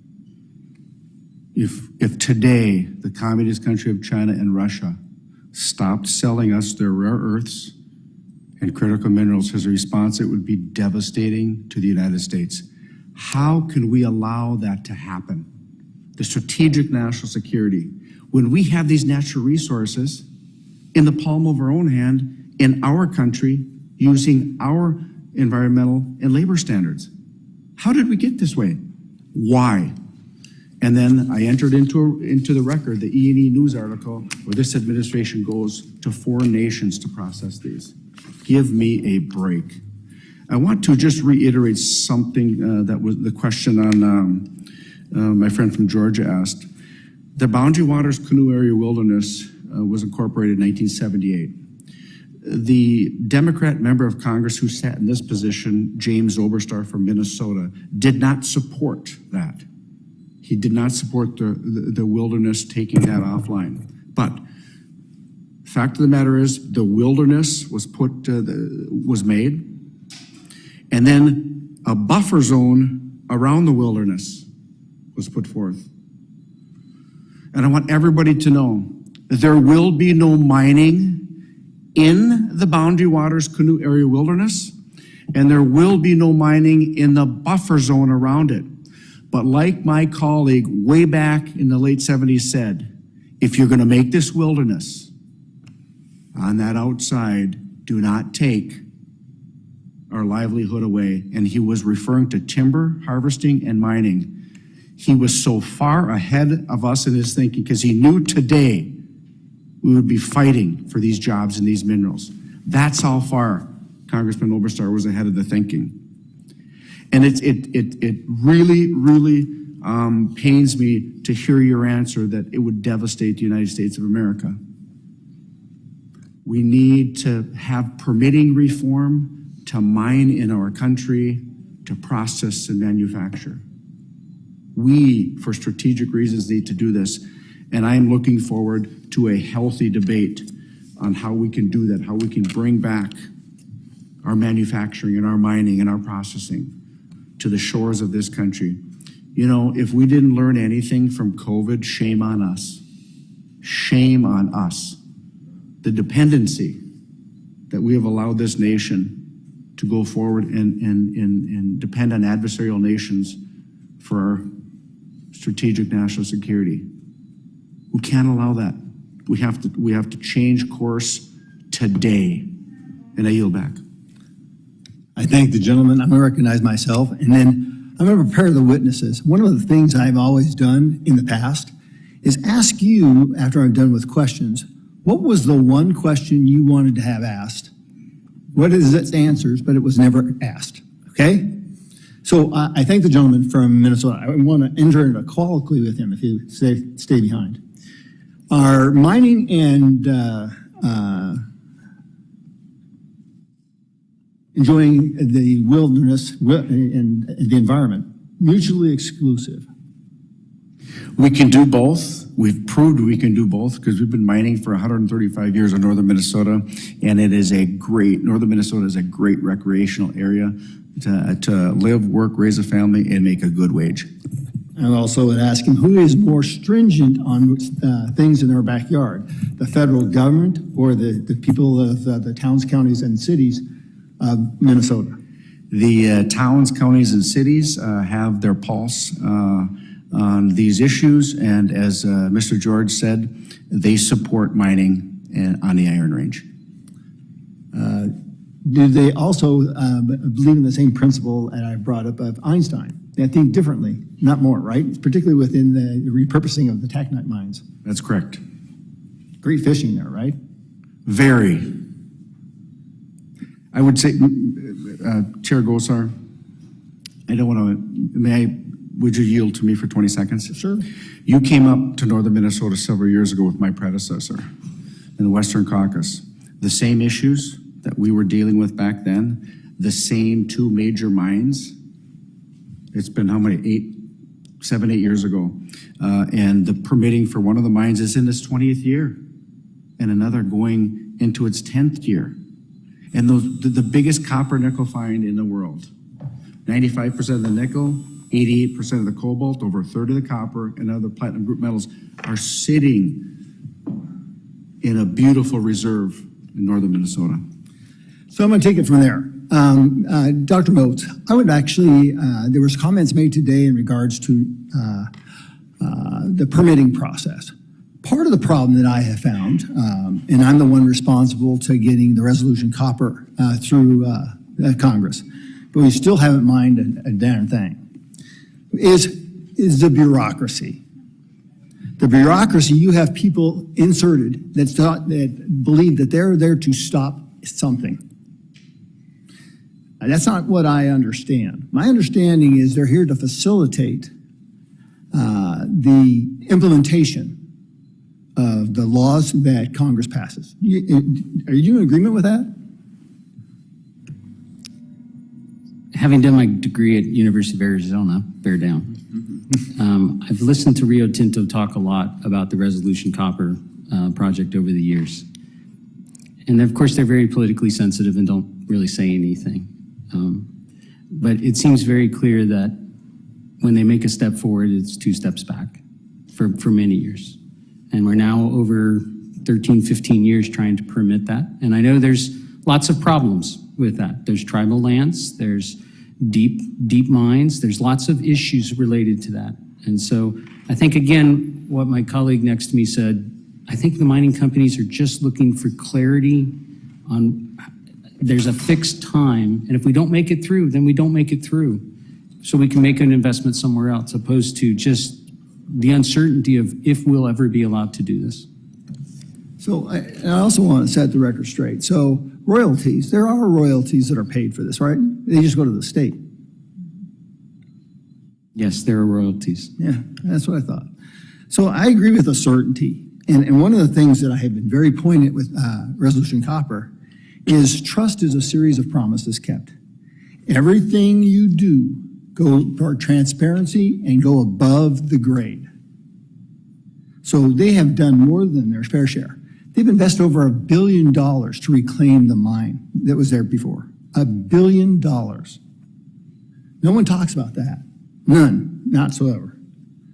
So now I'm going to go to Mr. Loris. And what was the question you wanted asked? What wasn't asked, and what's this answer? Just quickly, one I think is just a lot of these conversations are about trade-offs, and those trade-offs can be very difficult conversations from an environmental standpoint. Some people might like an unobstructed river. Some people might like a dammed up river because it provides clean electricity. And so having those conversations about environmental trade-offs is often complicated, and we should acknowledge those complications. I would also add that, we've talked a lot about community engagement and respecting the rights of tribes, which I think is critically important for any process moving forward. I think we also need to be cognizant of when tribes are supportive of these projects. The Thacker Pass mine in Nevada, the McDermott tribe is supportive of that. Indigenous groups have been supportive of oil and gas development in Alaska, so I think it cuts both ways. Thank you. Dr. Moats? Thank you. I feel like I've been asked a lot of questions.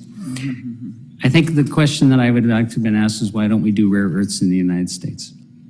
And the short answer is, we know where they are, we know how to get them, we know how to make the metal, so why aren't we? And that resides to many of the questions that we have here is, whenever we're doing this, we will always produce waste. And that waste that comes out of rare earths is radioactive. It's the thorium, it's the elephant in the room. And so until we come up with a policy and a plan to deal with thorium, we are going to be beholden to other countries, and we're going to export our waste somewhere else. Thank you. I'm very aware of that. In fact, in La Paz County, we have a deposit of scandia that has no association with thorium. So it's why aren't we mining? So just FYI. Mr. Mintz, your question. Thank you, Mr. Gosar. I appreciate this. I actually want to take a shot at the permitting question. Okay. That's okay? Okay. I disagree with my dear friends here sitting next to me. I believe that the average time it takes the BLM and Forest Service to permit a large hard rock mine on public lands is 2 years, according to the Government Accountability Office.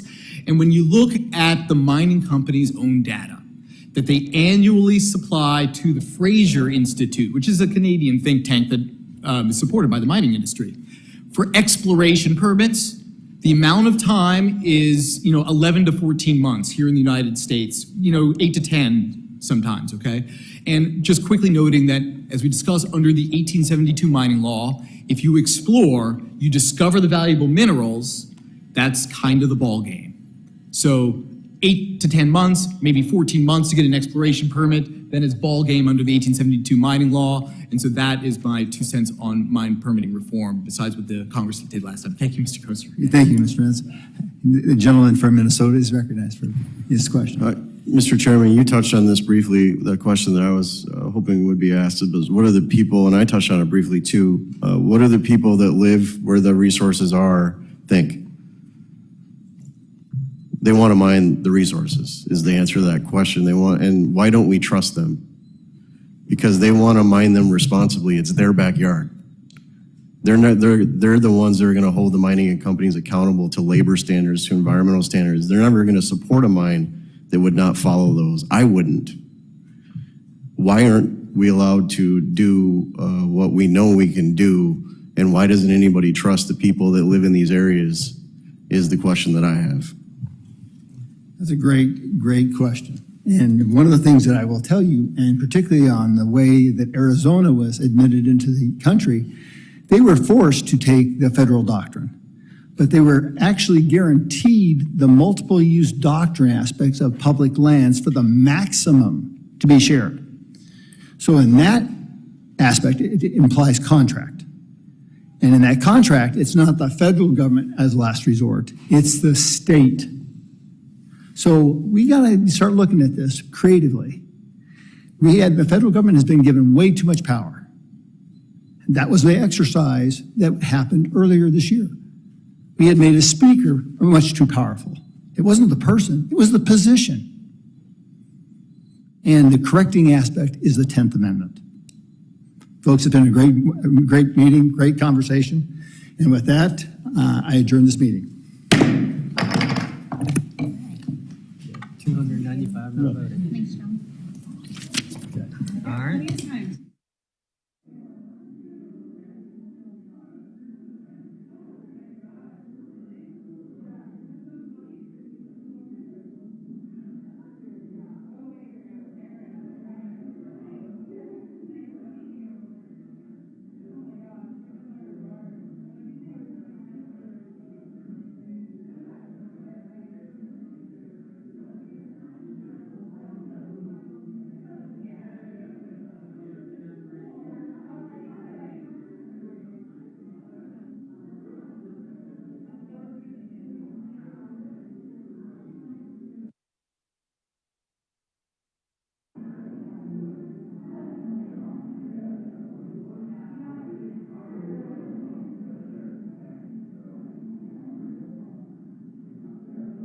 And you may not actually. Test, test, test, test.